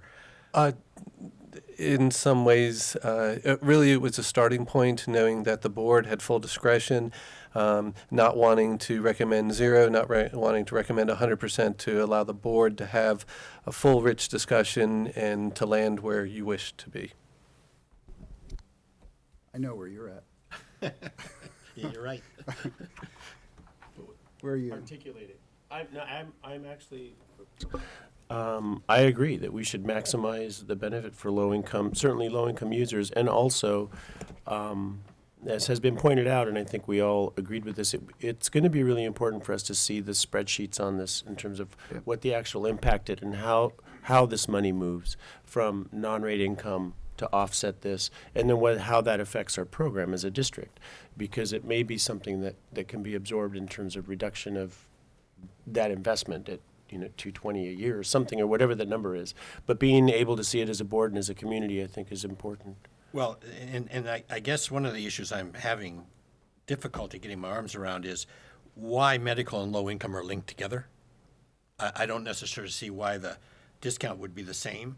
What I recall the medical discount being was for those people who require the use of more water, and there was a way of stepping them down in the tiers. Mm-hmm. That all made sense to me. Yeah, that makes perfect sense. But why we link medical and low income in 444, I'm not quite following. The low-income and medical waiver program are linked only that they both waive the fixed fees of Sure. meter service charge, the bi-monthly charge, and the watershed maintenance fee. The medical waiver program does add an additional 12 CCFs before someone would transition into Tier 2. So that's the difference there. There is no other linkage, and there is no requirement for them to be linked. Yeah, and I think we should unlink them. I think that the two issues are, in my mind, separate completely. There may be an overlap, but they'll benefit from the overlap anyway. If the medical folks are the low-income folks, they'll still benefit by one or the other. So I don't know why we're necessarily talking about any benefit reduction for medical necessarily. I don't quite follow the logic. It's an interesting point, and I think, as Charlie noted, staff was, I suppose, following a linked logic in terms of the current reductions and thinking how the CMF reduction could apply to those. I think as the board has discretion on where to go with the low income, you certainly in a motion have discretion on what makes most sense to you in terms of the medical. The low income is a little bit more. It's about 50% more than the medical one. As far as the number of customers? Well, the number of customers almost double. The low income is almost double, but a dollar amount is about, looks like 50% higher for the low income than it is for the medical. The dollar amount is solely based on the number of accounts that fall in each category. So So it's just averaged. Well, the medical discount and the low-income discount, dollar-wise, are exactly the same. meaning I don't you- understand. Because currently, whether you're in medical or whether you're in low income, our current program, you get the exact same discounts. So we just, as I understand it, summed up from table one the number of accounts by the discounts, and that's the total. And similar on the different reductions that could apply to either. It's kind of just a linear formula based on the number of accounts. Yeah, I'm having a little trouble with it though, Ben, because the low income is 137 and the medical is 83. So am I missing something here? I mean, I that's 83,000 in table one versus 137. I understand that you got the number of accounts. 340. I guess it doesn't add up, does it? It doesn't seem to. And like I say, that's what the I meter couldn't. size has, Oh, has that's an right. effect. If you could be a medical customer with a 5/8 inch meter or a 3/4 inch meter or a 1 inch meter. And so when we did this analysis, the 326 makes up all the different meter sizes, and adding up their charges came to $83,000 is currently the revenue that we receive for the CMF charges. And so if we were to waive CMF charges just across the board for the medical program, the lost revenue would be $83,000. Yeah, we got it. And the other one's 137. Like I said, to me, I'm not criticizing at all the way it was put together. It just, to me, they don't seem to be linked. They, in my mind, anyway. The needs, I mean, and maybe I'm completely wrong. Maybe the two do link. You know, maybe medical and low income. There's a large percentage of low income that are medical. I don't know. But it just seems to me that we don't need to link them like this. We should address the low income issue and we should address the medical as two separate things, in my thinking. And again, I'm not hung up on it. So if I'm missing something, fine. Just tell me what I'm missing and we can move forward. But They're two separate groups of people. I mean, if we follow your logic, we would remove some of the discounts for the medical discount program. Yeah.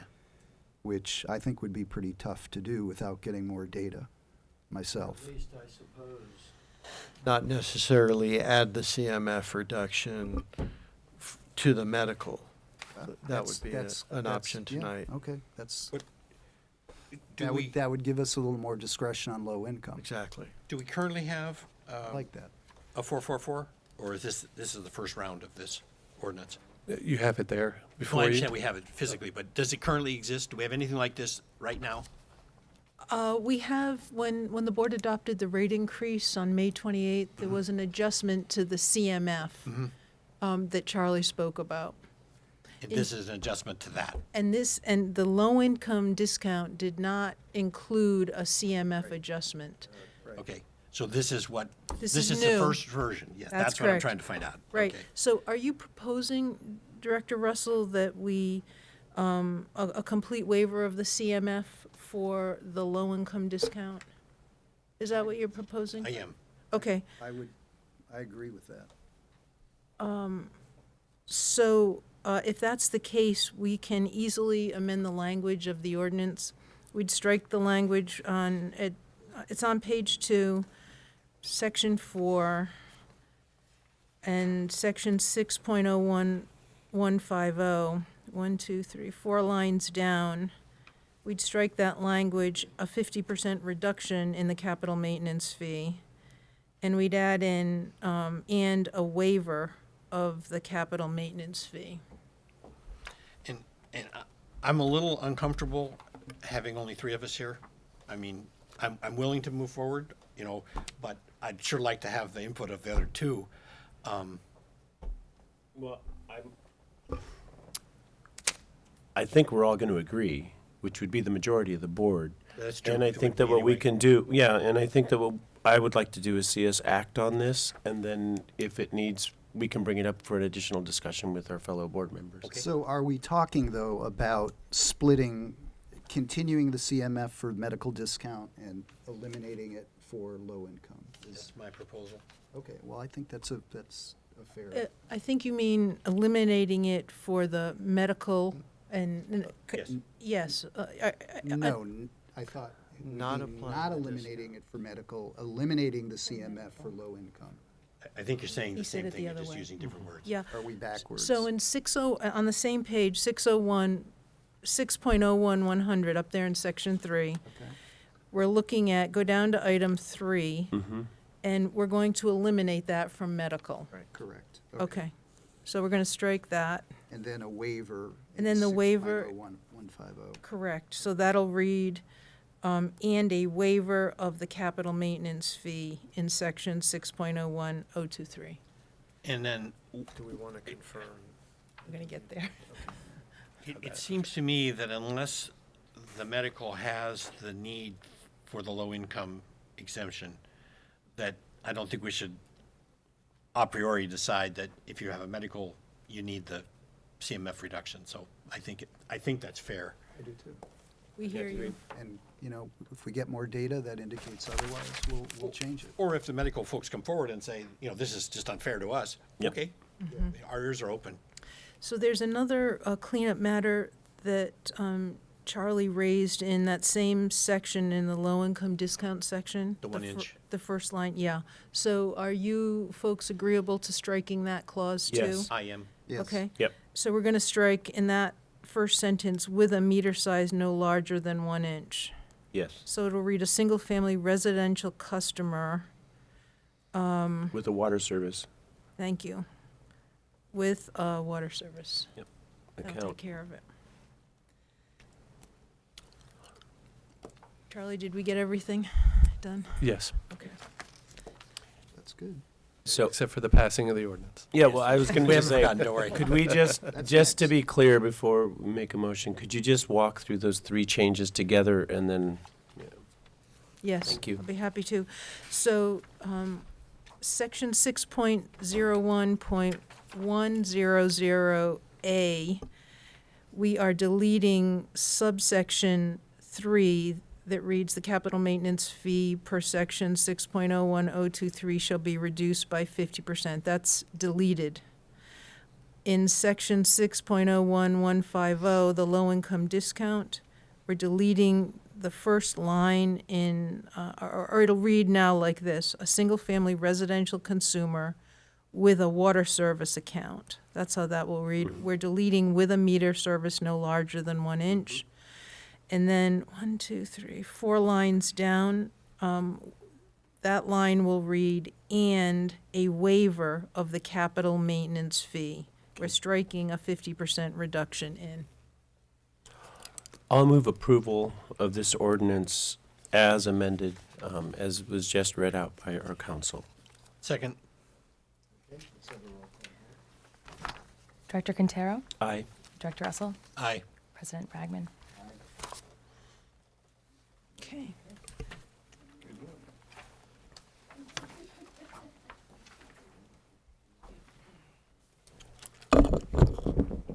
Good evening, board. We're all hanging in there. Hey there, Carrie. Hey. So I'm Carrie Pollard, the Water Efficiency Manager, and I'm here to give an update on the Public Schools Initiative. So I'm sure you all will recall back in, thank you. Oh, and let me grab my. And Back in May of 2019, when the capital maintenance fee was approved, the school district approached the board and asked for assistance in minimizing the impact on the school districts. So there was,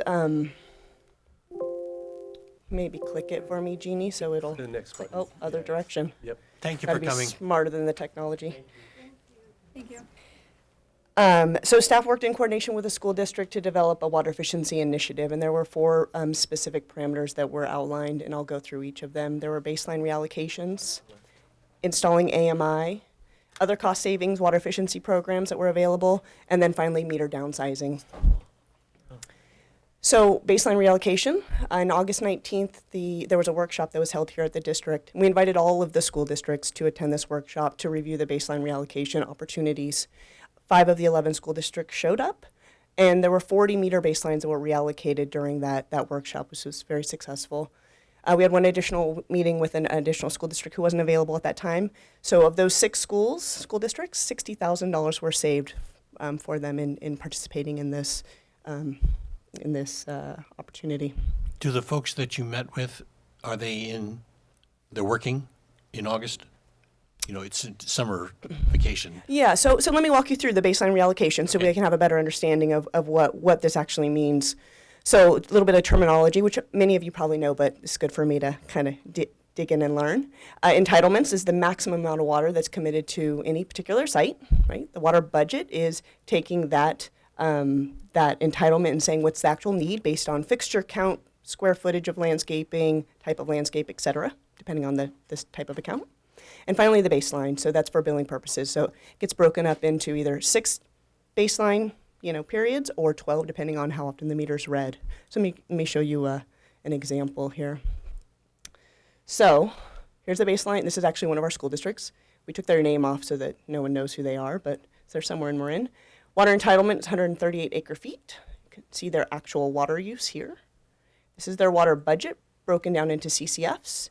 And then here is what they had chosen originally was 100. So they just split the 600 CCFs and said every 2 months they wanted 100 for each of those months. This is an irrigation account. So we all know there's higher water use demand in the summer. And anytime they go over that baseline, they're going to pay a higher tier, right? So that's going to have a significant impact on their bills.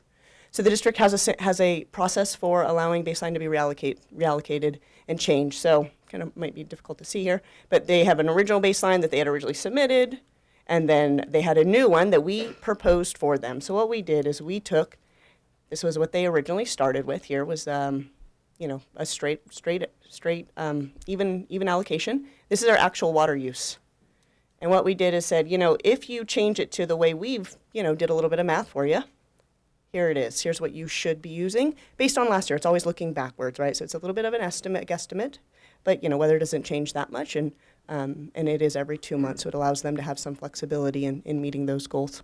Did you ask them why they use that equal distribution, or is it just easy for them? I think that there's a mix. I think it's a lack of understanding of what the process is, and maybe someone just said, well, we can always go back and change it, because they can go back and change it every year. I want to note also, this is not just a school district program. Anyone can do this with their baselines. This is something that's readily available for anyone. All we did was kind of walk them through it, took an hour and a half and walked them through what the process was, and gave them the spreadsheets and said, you do what you want with it, but it's not up to us. And just for clarification, these are commercial accounts that yes. are allowed We understand. baselines. Yeah. Thank you, Crystal. So moving on to AMI meters. So, many of these school district sites are fairly old. Leaks are an ongoing issue. There's a large campuses. There's a lot of piping going every which way, sprinklers, kids, and all sorts of stuff that happen on school sites. And so leaks are an ongoing issue. We were able to use a Prop 84 funding to install 28 meters on the dedicated irrigation accounts for the school districts. And as a reminder, we installed them on all dedicated irrigation meter accounts within the district. I just want to say to the members of the public Yes. that Prop 84 funding means that we did not have to pay for it. We were able to get a grant through our grant writer that underwrote all of these meters, and we've actually done that not only for these commercial accounts, but how many meters did we get for We homes? have 2,000 were installed in this initial Prop 84 funding, and then we have another 2,000 going in the next couple of months, and then ideally another 700 on top of that by September. And all grant funded. All of them are grant funded. Yep. Yeah. So, Yes. Yeah. Okay. Thank Yeah. you. Of course, that just moves it over to our income tax, but whatever. So there were 4 mixed-use meters. These are large meters that our meter crews just thought would be great to incorporate into this school program. We found that 100% of the schools are using the online portal to track their water use. So they've set leak. Oh, that's great. Yeah, leak detection tracking, and we know that they're on because we can actually see them. We can see that an email's there, that there's a contact info, and what those leak alerts are actually set to. We did find we were able to point out a leak that they were aware of, but not necessarily motivated to fix, primarily because I don't think they had done the calculation on how much water that was calculating to. $26,000 a year was discovered having these AMI systems in place. Do you know how many gallons that is? Sorry. I don't. Okay. I can. No, that'd Probably be fun figure it because out I for you, know but I that when we don't. did the AMI in residentials, there was one customer whose home was leaking 1 million gallons a year, and they didn't even realize it. I have an example. It's not the 26-gallon or 26,000 a year leak, but here's actually a snapshot from the portal. You can see the leak here. So it took them 2 days to fix that leak, and they were at 86 gallons per minute. Their average use is 5, right? So it's a significant leak. If they hadn't had AMI, it could have gone on, 2 months, hopefully not that long. I mean, that field was probably flooded. Or longer, because, these people probably have an accountant that pays the bill. They just go, write the check, right? I think at this rate, the wherever it was leaking it would have surfaced. That's 123,800 gallons a day, It is. Yeah. that leak. The other interesting thing here that I want to point out is the end of this graph. You can see there's no water use at the end here. That's the PSP event that happened in end of November. Interesting. When there's no irrigation, when their controllers can't activate because there's no electricity, there's no irrigation. So that's about $500 a day That's nice. 500 a day, what? for that water. That $500. $500 Yep. a day. Thank you. Jumping into the water efficiency opportunities, we do have programs that are just currently available for any of our customers, including the schools. We have a water energy restaurant grant, and there's one school in particular that's interested in pursuing a $50,000 dishwasher, and another looking at a $5,000 ice machine. This is coming from CARB money, so this is Air Resource Board funding, again, for the water energy grant that was made available to Marin Water from the Sonoma Marin Saving Water Partnership. Jumping into rain sensors, so AMI has been a great tool for us to really kind of narrow in on where the opportunities lie for these schools. AMI shows that there's irrigation during rain events, and so we reached out to the schools and said, a $20 rain sensor will help, alleviate this issue. We reached out and asked them if they were interested in receiving them, and only 3 schools have responded, which is amazing, and so we've put that order in, but we can still track, so the next rain event we'll be able to look and see, if it's continuing to occur, and then target market that. I thought our ordinance required those. It does, and actually it's illegal, it's water waste to Then it's irrigate time to within enforce. 48 hours of a rain event, but that doesn't mean, some of these systems are really old, so Well, the next question is, do they have controllers? they do all have controllers. Well, then I think we should ramp up the enforcement. I don't mean to pound on their heads, but, Yeah. just to say, look, Compliance. you have till the end of this year to put the, So it's compliance when they change their landscaping. That's where the trigger is. So if there's an old landscaping that's never been updated, there's no requirement for them to have a rain sensor in place, per se. There's a requirement that they don't irrigate within 48 hours of a rain event. sure. So it's water. But I thought that, because we subsidized the controllers, and I thought when the controllers went in, I thought you were supposed to, because I'm guilty of it. I have a controller but don't have a rain sensor. So I know a lot aren't there, but, I don't use that kind of water. So I think we should, like I say, push on these people pretty hard. I think, right, it's the link to AMI because now we know. So it does speak to the long-term opportunities of moving to AMI. And I think that's going to really be the point for the district to think about different policies and different practices that would be employed. Here we're trying to encourage the schools to get AMI broadly, so we want to be gentle with enforcement. But I think communication and helping them along is a great idea. Well, I don't disagree with you at all, but I think a letter to them telling them that you're required to have this device, that will get a response back. I don't think we need to hit them on the head, and say, if you don't do this, it's $500. But we say, because they're paying the money anyway, right? That's not what we're interested in doing. No. And what we do have from this effort, right, this came out of the recent rate setting and discussions with Mary Jane Burke. I mean, the overall message is a partnership we've established with the schools as key customers of ours and in the community. And it's a really wonderful partnership. It's paying big dividends for the school. And this program is really becoming a model of what we can do with the schools. And there's quite a bit more work to do with the schools going forward. So we're still in the hand-holding and encouragement phase. And we've really established, I think, a wonderful partnership with the leadership, with Mary Jane Burke and her staff in this effort. Sure. Thank you, Ben. So finally, meter downsizing. So meter size is determined by demand estimates, and there's a lot of can change on a campus that is fairly old.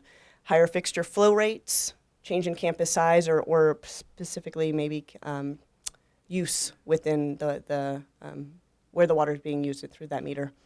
So of course CMS is determined by the meter size, and AMI actually shows that the maximum peak flow. So yet another data point that AMI is making available to us to provide additional information to our customers. There are a couple things I do want to note is, I will also show you a graph of this one, but other things we have to note is fire flow. So that we've actually talked to some schools, we said, wow, you looks like you could be a good, potential meter size reduction candidate. Turned out they have a hydrant in the middle of their campus that's tied to that meter. And so we can't have them, downsize because, there'll be an impact on fire flows. And then also looking at future expansions and change in patterns of use. What we don't want is to encourage them to downsize or let them know about potential downsize opportunities, and then they need to upsize down the road based on a change in use. So they know they're planning much better than we do, and so we're just simply providing them the information. But it's conceivable that they probably already have a fire service. Most of them, don't they? Many of them do, but it's also a subsequent or additional fire protection that they've installed on their own that's tied to a particular meter. Right, but maybe they should consider tying it into the fire service system and abandoning what they have in order to make that adjustment, Sure, yeah, that would be something for them to consider. So here's an example for a 4-inch meter. So this site has a 4-inch meter. We mentioned earlier that, max flows within a meter, right? Kind of estimate demands based on the size of the meter. 1,000 gallons per minute for this 4-inch meter. They're using down here 104 gallons a minute. It's a huge opportunity to go from $10,000 a year down to, you wouldn't want to go down to 1.5, it's too close, but maybe 2-inch depending on what their potential is. So again, all of this information isn't anything that we created just for them. We just kind of pointed it out to them to let them understand, have a better understanding of what the opportunities might be. Please. Absolutely. It seems to me that it would be logical to look at how that demand occurs. In other words, if it's an irrigation demand, which it probably is, we should help them look at how their controllers are programmed so that they can spread the demand out. I mean, I'm even thinking that they could have a flow restrictor in their line that would cap the peak. Obviously that's not going to work if it's a fire system. Yeah. But there's no reason to be paying to creating that demand. I mean, even if you watered every other day, if you got the smart part of the controllers working, so that they say, okay, we're going to water this portion of the campus on that day and this portion 2 days later, they might be able to trim that number down. Yeah, they may, and that could include leaks. I mean, at this scale, it's hard to tell kind of what exactly is going on there. But again, that's the benefit of them having access to the AMI data. They don't need to come to us to provide this level of assistance or that analysis. We're happy to help if they need that assistance, but we're not the only keepers of the data, so that's great. So finally, next steps. So we want to prioritize adding AMI to the remaining 83 meters that would cover all of the campus meters. Work with them to ensure they're setting leak alerts and determining max flows, and then also, of course, evaluating any other water conservation and water efficiency measures that they should be considering for their sites, and that AMI data will actually help with that as well. How do they set leak alerts? How would they know what to set them at? Sure, the Ion Water gives a suggestion, so they can say if there's a zero, if it never goes to zero, they could set it. If there's a 24-hour use, they can set it. So there's a number of options.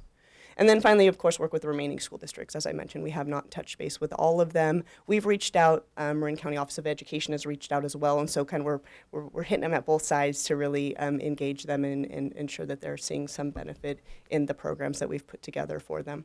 And with that, I'd be happy to answer any additional questions. Go ahead. Do we have any idea of the total income that we generate from the schools? I do not. Maybe you could get that number. I'd be curious to find out what magnitude of dollars we're talking about here.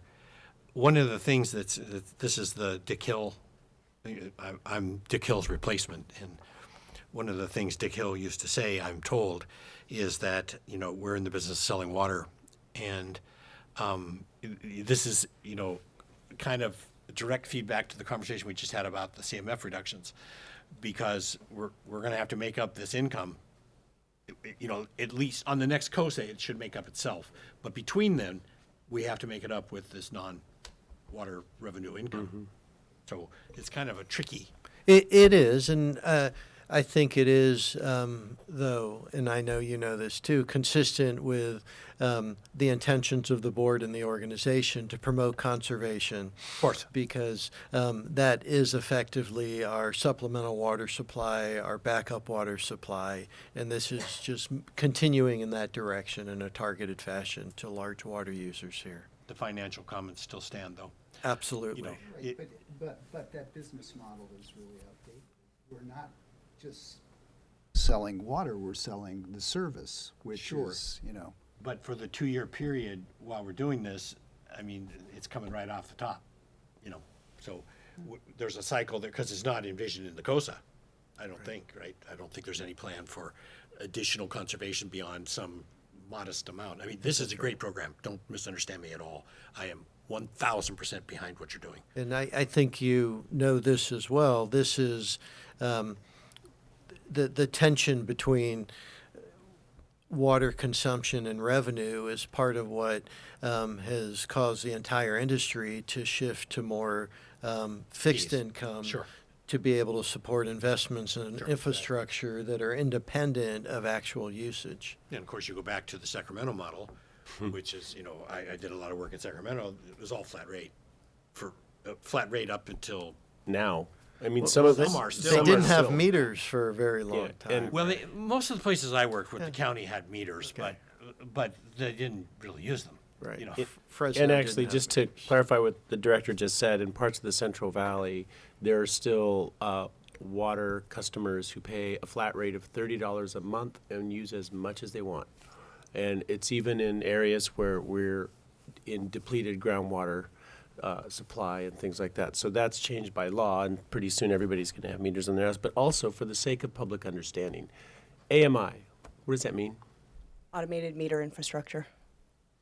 Yeah, again, it's not intuitive when you see things like that, and I think it's important for us to remind ourselves of that. And what I might be doing, and encourage all of us to do, is when we've got a presentation, to ask for that clarification, because that's important. Or alternatively, the staff should try to avoid the acronyms. I mean, at least the first time. Yes, State it, agreed. and then the acronym. Agreed, yeah, and it'd be a good habit for all of us.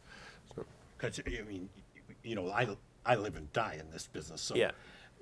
When you get us at lunch, it's all acronyms, right? It's like, what are they talking about?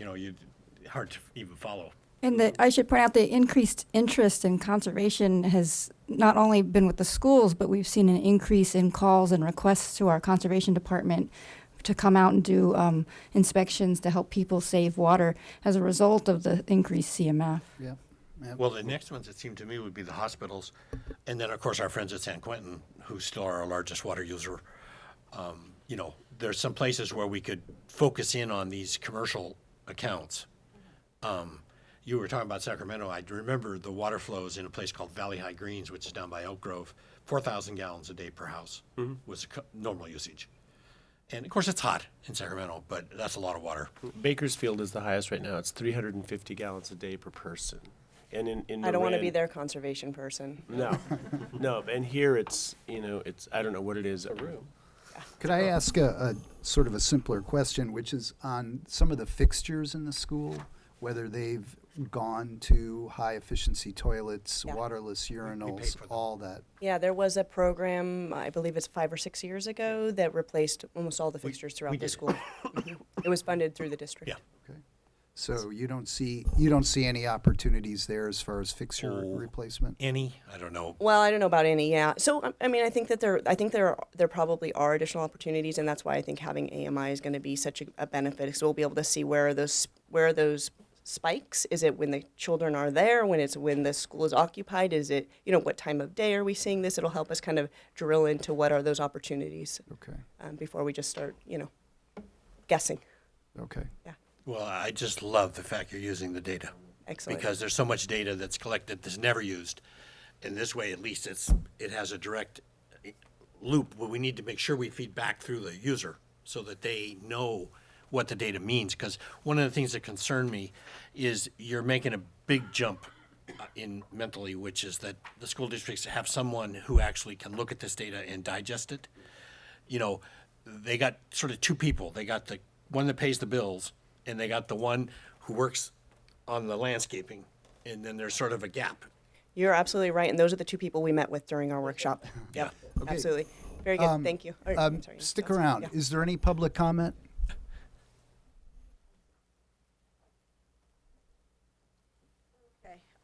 My comments kind of tie to what I talked about in agenda item number 4, but here we have some of the same issues in agenda item number 5. Backtracking. The capacity charges, the connection fees within this district historically were based on things other than meter size. The current scheme is based on 300 different little granular districts of where the connection is made. Because of this, I'll now shift maybe to an analogy here, round pegs and square holes. Basically, people chose to accept a round hole of some size. The size wasn't, it could be random, but they chose a size of round hole. And if you we're now coming around and saying, well, we're going to charge you a lot for having a bigger round hole. And now we're coming in with some square pegs, and they're not going to go into those round holes.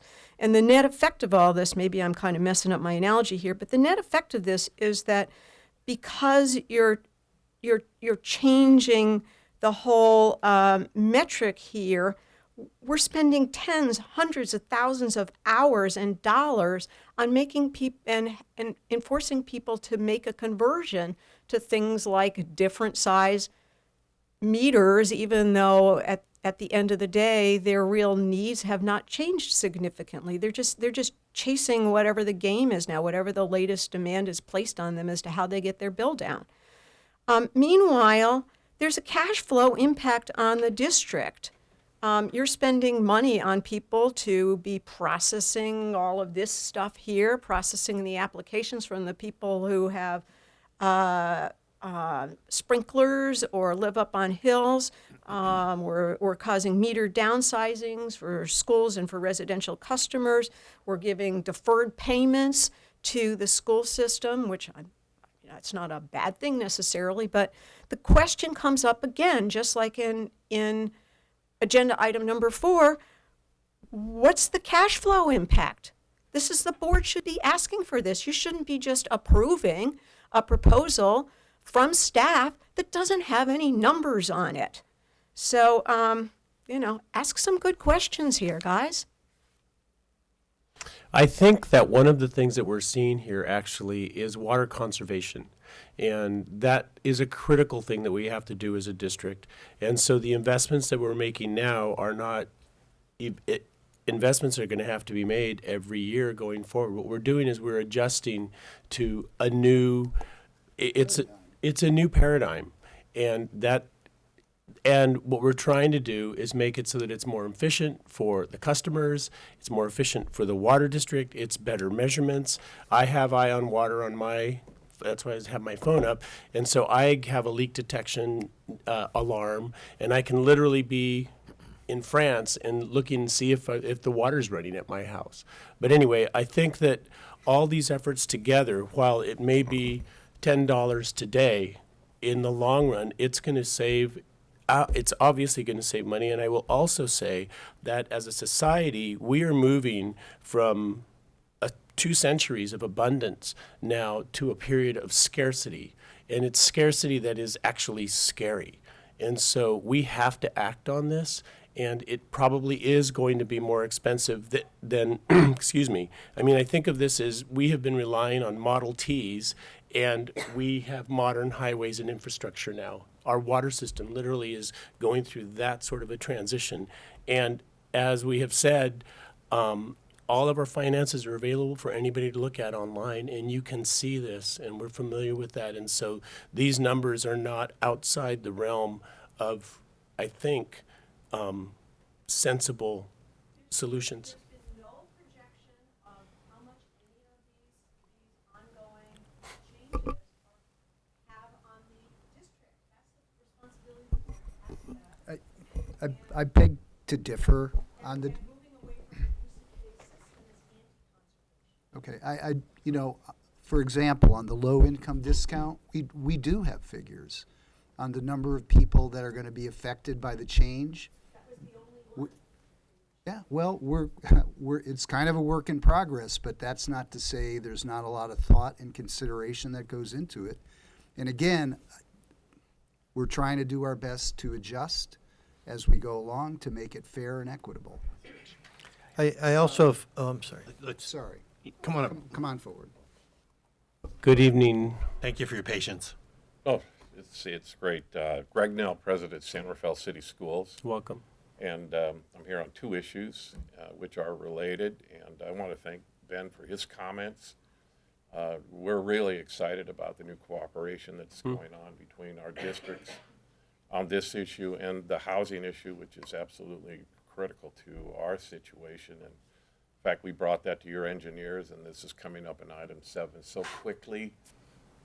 Really impresses me, and the comments that Ben just made in terms of this new cooperation is very encouraging to me. On this particular issue, we're going to need some extra help. I think, Larry, you were right on there.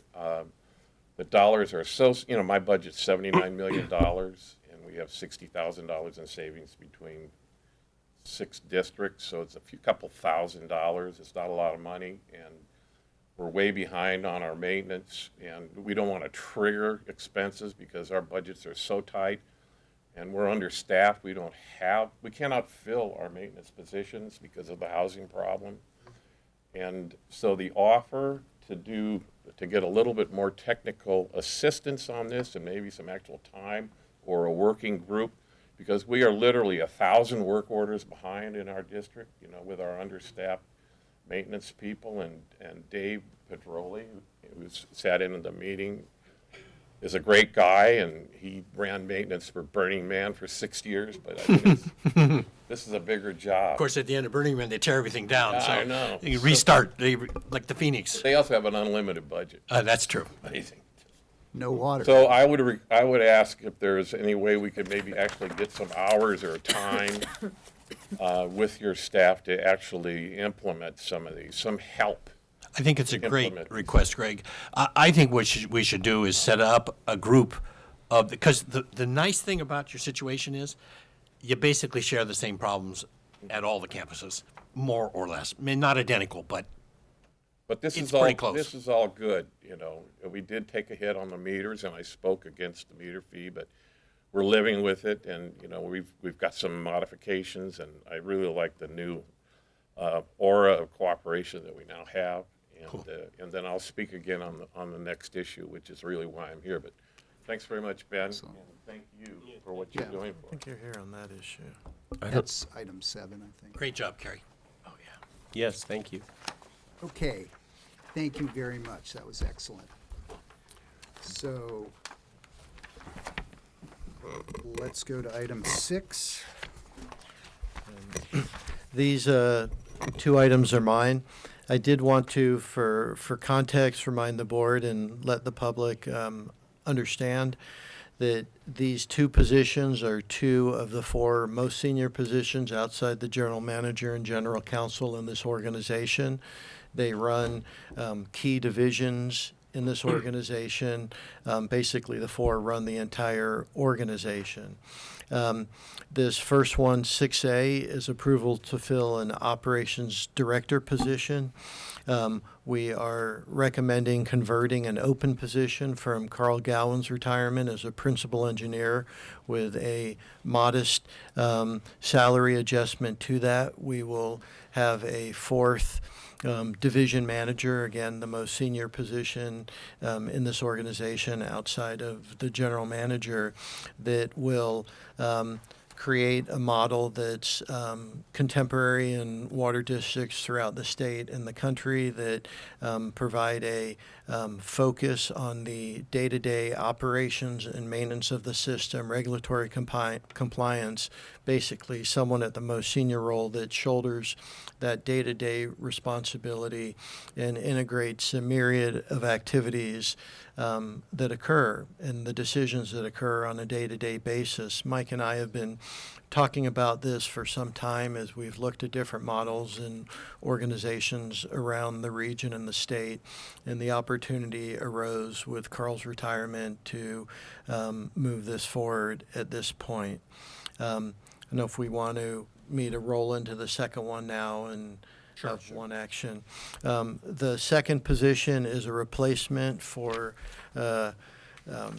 Charlie Duggan. It's hard for me to say because I'm still in disbelief that he's leaving us for a nice opportunity, as we've seen in the press, moving on in his career. This position would be called a bit of a name change, finance director, treasurer, again, to be consistent industry-wide with having a named CFO in this organization to manage the annual $100 million plus a year budget that we have and all of the work and effort that goes into it.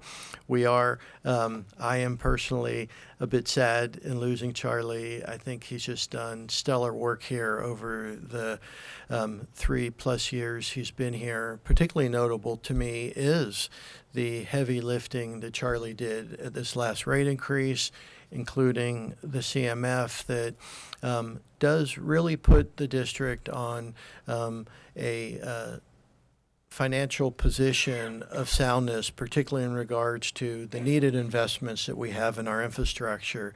And I do want to thank you, Charlie, for that, and good luck in your endeavors going forward. So, Is this your last meeting? It is. Where are you headed? I'll be the city manager. I'll be the city manager of Redlands, California. Oh, congratulations. Wow. Not enough smog for you here, huh? The scenery here is much nicer, yes, but I was down there this weekend and the smog was not around, so I could see the mountains. So it was actually quite nice. pretty. Did you see Sydney today? I don't know. Sydney made L.A. look like a garden spot today. Sydney, you couldn't see 300 feet. Yeah. Because of the fire? Congratulations. Wow. But you'll be much closer to Palm Springs. So there are some definite benefits. Well, I joined Ben in comments. You've done a great job. Mm-hmm. And we are very sorry to, at least I am very sorry to see you go. But I think you'll have a challenge down there, which is an interesting place. As I said, our Southern California operations are based in Redlands, so we know the city well, and it's a great little city. Seems to have benefited from not having the San Bernardino problems, at least too much, gang-wise and things. So if you're leaving now, we have to hurry up on this recruitment. And a cake. Yeah. Where's the cake? How are we going to have a cake So- if you're not going to be here? Are you going to come back?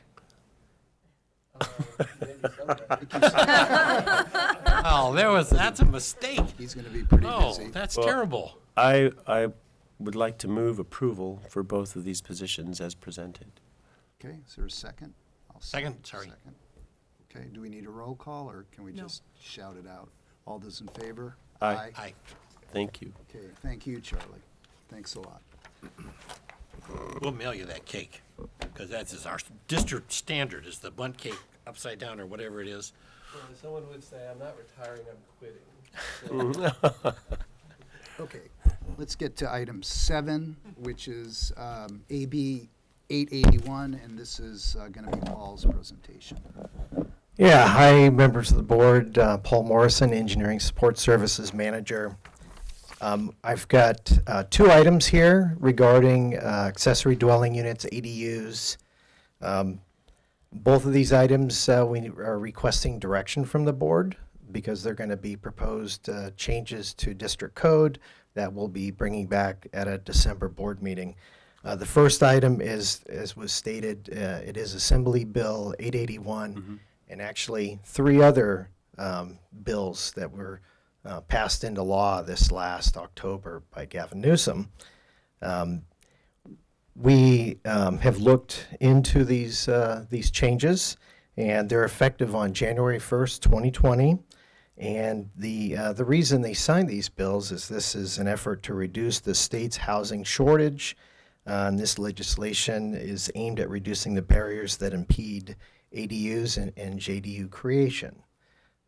Also, the other item that we're looking at is changes to our billing code. We're going to be adjusting those kind of in the same flavor as that we're going to be making these changes so that they're not impeding the progress of ADU and JDU construction or in the area. So the new legislation, getting to the AB 881, the new legislation prohibits water districts from requiring the installation of a new or separate water connection directly between the ADU and the utility. And this is, and also imposes us from requiring them to do a connection fee on these two. So all of these new regulations change for that. And I've got to kind of read this exactly here because they're very precise on how they do it. This doesn't affect new construction. It affects existing construction that's there. The ADU and JDU that meets this requirement to not have to put a meter in and pay connection fees is within the proposed space of an existing single-family dwelling or existing space of a single-family dwelling or an accessory structure, so one that already exists. It may include an expansion of up to 150 square feet beyond the existing dimensions of the existing accessory structure. I'm sorry, I'm very thirsty right now. I've been sitting here for quite a long period of time. And so they can build a 150 square foot addition onto an existing structure that can be only used for ingress and egress, or that has to be part of it. But the changes that the state has made only affect that aspect of it, so it's not affecting new construction itself. There's many other changes that these laws made for setbacks. Why, thank you very much. Appreciate it. Now you better ask where he took that water from. No. It's our new Good water. recycle program. Thank you very much. So, so that is, the larger, that's the large aspect that we're going to be looking at. We have to make those changes. We made changes back in 2017 when we did our connection fees, allowing accessory dwelling units that are existing there to not have to install a water meter, to not have to pay connection fees. These minimal changes that they've done is only affecting this additional 150 square foot addition on these items.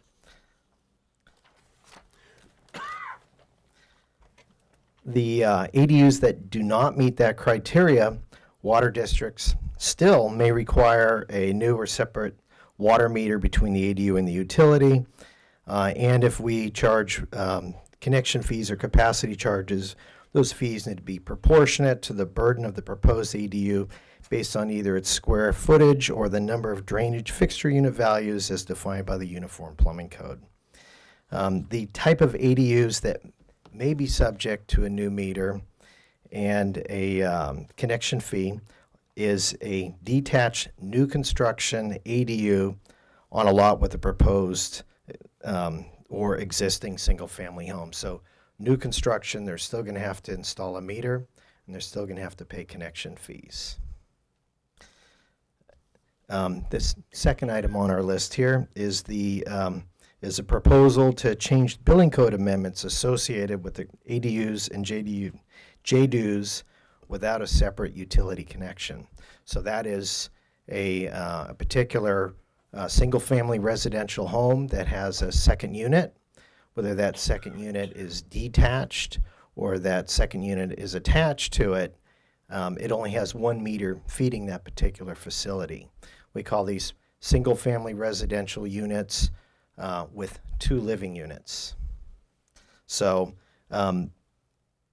historically, our billing, was a little different, and currently, right now, our billing does not favor the creation of ADUs and JDUs. It has kind of a penalty to it. And we want to incentivize the development of these new units just like the state has. So we have looked at provisions in our district code, and we've kind of listed those on the white page portion here. And our proposal here is to change our billing code so that we're no longer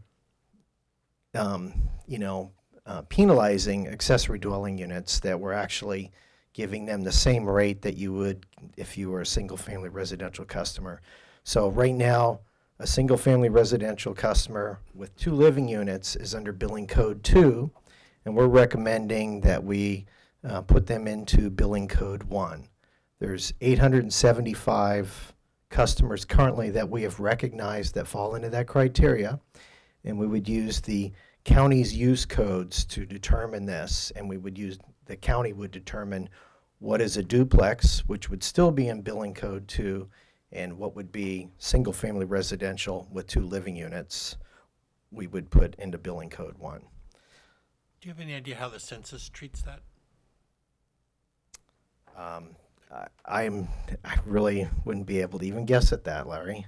Well, I'm just thinking, Paul, that maybe we should think about that data. It might be something useful. I mean, I know it's a couple years out. I mean, the census next year, but the data coming back, it's a couple years out. But there may be some data there that would be useful, because I'm just kind of thinking how they would handle that. You know, there's 2 addresses, so I guess there's a second address in most of these, or they don't have a second address. Quite a few of them have a second address. So the mail would, conceivably, they could have 2 mailboxes. Yes, exactly. Yeah. I don't know. That's just a thought. Yeah, all the legal units that we recognize and that the county recognizes is what we would be changing. And then as, they get legalized or we find out about them, then we would, update our stuff, accordingly. Do they have 2 PG&E meters? A lot of them do. But they don't have to. I guess it depends on the particular circumstances. I mean, if you go through all the processes and whatever the requirements are from PG&E at that time, most likely they're going to require a second meter. Have you considered just eliminating the requirement for a new water meter for an ADU? I mean, that, to me, as far as sort of the overarching goal of the 881 and what I'd like to see the district work towards, is really encouraging construction of ADUs. And, tweaking the rate structure, that's all good. But, there was a time when the district did not require new meters for an ADU. And I really think that that's what we should be considering. We right now exempt ADUs built before 1987 to have a separate meter. And, what we're dealing with, I mean, not to make too big a speech, but it's a crisis. And I think for our district to make a statement to eliminate what really is unnecessary and is a huge capital expense for these small projects would really, as far as sort of putting our district in sort of a progressive posture or leading posture, would really be something I would strongly urge the board to consider. Well, Board Member Nell earlier mentioned that they have trouble keeping staff here because of the housing costs here. And actually, this district is affected by it in terms of the folks that we can recruit. In fact, usually in the summertime, we are able to get AmeriCorps students and such to come work here. And the applications in the last few years have actually been dropping off because they can't find reasonable housing in the area. And I've seen ADU projects stop because of the capital expense needed just to get the meter and to put in fire sprinklers. It stops. So, I applaud, adjusting our rates and changing tier or whatever it is, not tier 1, tier 2, but the two different classifications. But I think we can do it. I don't think it's going to cost us that much money. Yeah. And I just think it's going to set an example of really encouraging this type of construction in the community. I have a question. Director Bragman, just for clarity's sake, are you suggesting all ADUs, for example, if someone decides to build a garage and wants to put an ADU on top in the loft or something, under this statute, that would require, you could require, it doesn't require, you could require a separate service lateral and a connection fee. So are you suggesting that all ADUs, whether they're within the existing structures or existing ancillary structures, and even for that situation where there's like a new garage and they're building an Yes. accessory, so it's Yes. across the board? Yes. Okay, As- I wanted to be clear. The structures would have to be within the statutory definition of an ADU. I think, excuse me, the largest ADU I think is maybe 1,000, maybe 750 square feet. We could even. I believe it's 1,200. 1,200. So we could Yeah. we could even set a square footage limitation on the ones that we exempt, because frankly, if you get 1,000 Yes. or 1,200 square foot ADU, it's a second home effectively. Yeah. But on a real, I mean, we could make that distinction, say up to 1,000 feet or up to 900 feet. Yeah. They would not have to get a separate meter. That eliminates that huge capital costs just to break ground. If we do need to, we aren't asking for action, we're looking for feedback tonight. We are planning to bring this in at the December meeting. We just have one meeting in December to be in compliance starting January 1st. I do hear what you're saying.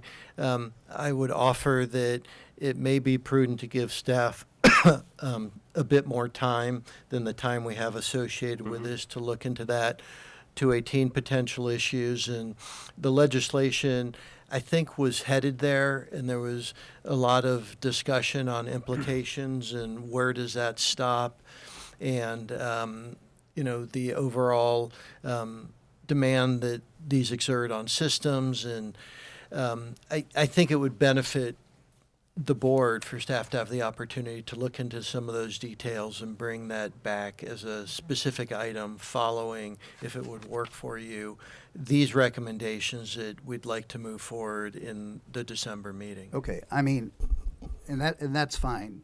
It's just that it's pretty critical. I understand. It really is. I'm not I'll in agree. any way, it's just a timing issue Yeah, yeah. to meet compliance with this legislation. Because I know some of the different jurisdictions here have different limitations on ADUs, some of which are like 750 max. And that would assure, if we did put that limitation on, it would help encourage lower rent or lower fee structures, right? Smaller structures, smaller rent. So the policy, it actually is sort of a congruent act to limit the size of the structure that gets that break. So, But I think we can do it exactly as you're proposing, Ben, is we'll deal with this, all the hard work you put in to get to here. Let's get that done, and then deal with this other issue as a separate issue, I think. Because I'm supportive of where you're Yeah, at. I am too. So I don't think there's a problem there. It's just the timing of getting everything done. I've got one comment on this. The requirement to install a meter is the most expensive aspect that people have to deal with. They've got to, pay to open the street. They have to pay a $8,000 paving deposit. They have to pay the $7,100 fee to do the installation. And then they have to trench from the meter box all the way to the back of the property to their accessory dwelling unit. So that's a big outlay, and we only get paid for our costs to do the work. So it doesn't cost. There's no benefit to the district to install that other meter than the additional meter charge that we Except get the connection fee. annually. That's where I was going. Separate, but it's still there, right? Just don't have to pay it. Right, and we're saying we shouldn't keep that. Yeah, well, right now with the requirements we have here, the legislation on new construction still allows us to charge a connection fee. Now, the connection fee is how people buy into our water system. Sure. And there might be some fairness to the rest of the I ratepayers. think, Paul, this is what I'm proposing we would dig into. Yes. At the subsequent meeting when we would bring this back, not in December, but early next year. Okay. And Greg has been patiently sitting back Yeah. there. I think we should give him a shot here. Yeah. And you know, I hear what you're saying. The only thing, you know, most of these ADUs are being built in existing single-family home lots, so the owners have already bought into the system. And the district is really going to benefit by increased water sales. That is an argument that is a fair one. No, it is. We're increasing our rate base, so we do. That's right. And we had a house in Tiburon that had one, but it was actually the original house, and then the big house was built in front of it. You know, so so the little house was essentially The mega no ADU. water demand at all, right? I mean, it's, you know, We do have some public We need comment. to Okay, well, thank you. Thank you.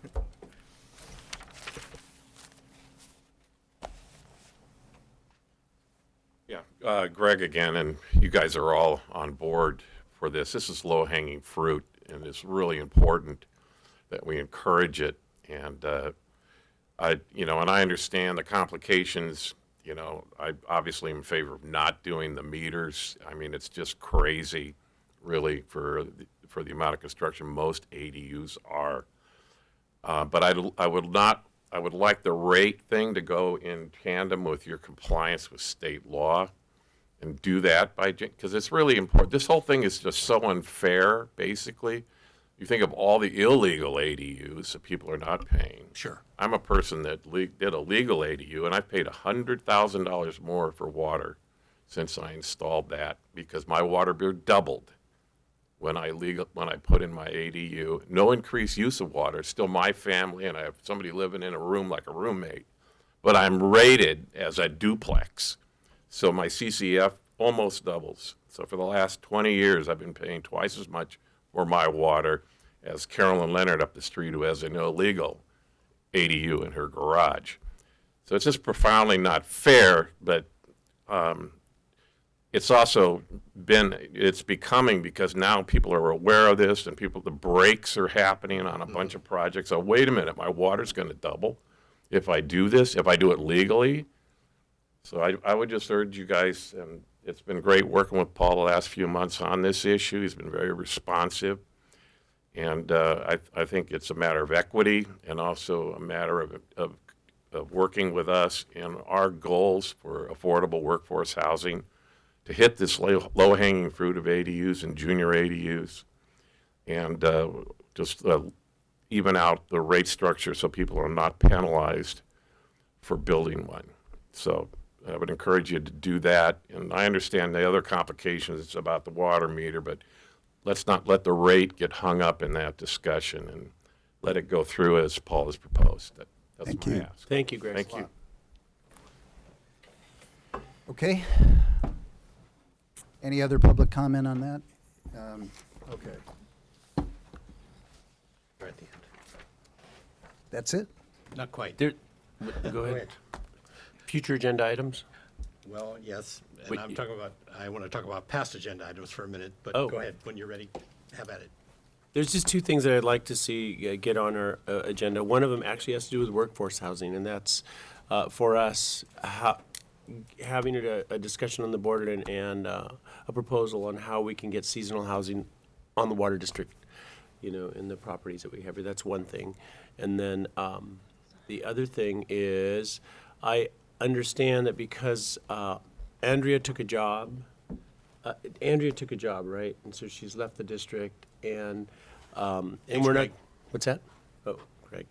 And so actually would just I know that we're not going to be able to, or I understand that we may not be able to use the one-time interns, or that's what I heard. No, that's not the case. You Oh, or maybe just get an update on that. I don't want to say something that leads us down a path, but just an update on that for the board. It may, on that, I think we'll be able to clear it up if Crystal may just send you an email Oh, great. with the details on that. On the first item, we are planning to bring that back to the board. It's been some time since Yeah. we brought the concept, and there was general support for it. So, and it does fit into the housing discussion as well. So we are planning at, not this upcoming, but the subsequent watershed meeting to bring that back. Thank you. Okay, now my turn. We had a ridiculously short doc meeting on Friday. We had a ridiculously long board meeting tonight. Is there a reason we didn't have some of these items on the doc and put them on the consent calendar? For instance, this ADU, JDU could have easily been on the doc. The water conservation update could have been on the doc, but wasn't. And, you know, now we've been here for pushing on 3 hours. And that's what happens, in my opinion, when the docs aren't used properly. You know, if the doc is managed, and I understand there may be constraints I don't understand, and that's perfectly fine. But, you know, the fact the doc was Friday and we're now on Tuesday, it seems to me we could have done a little better job of balancing the load. Point well taken. Okay. That's all I got.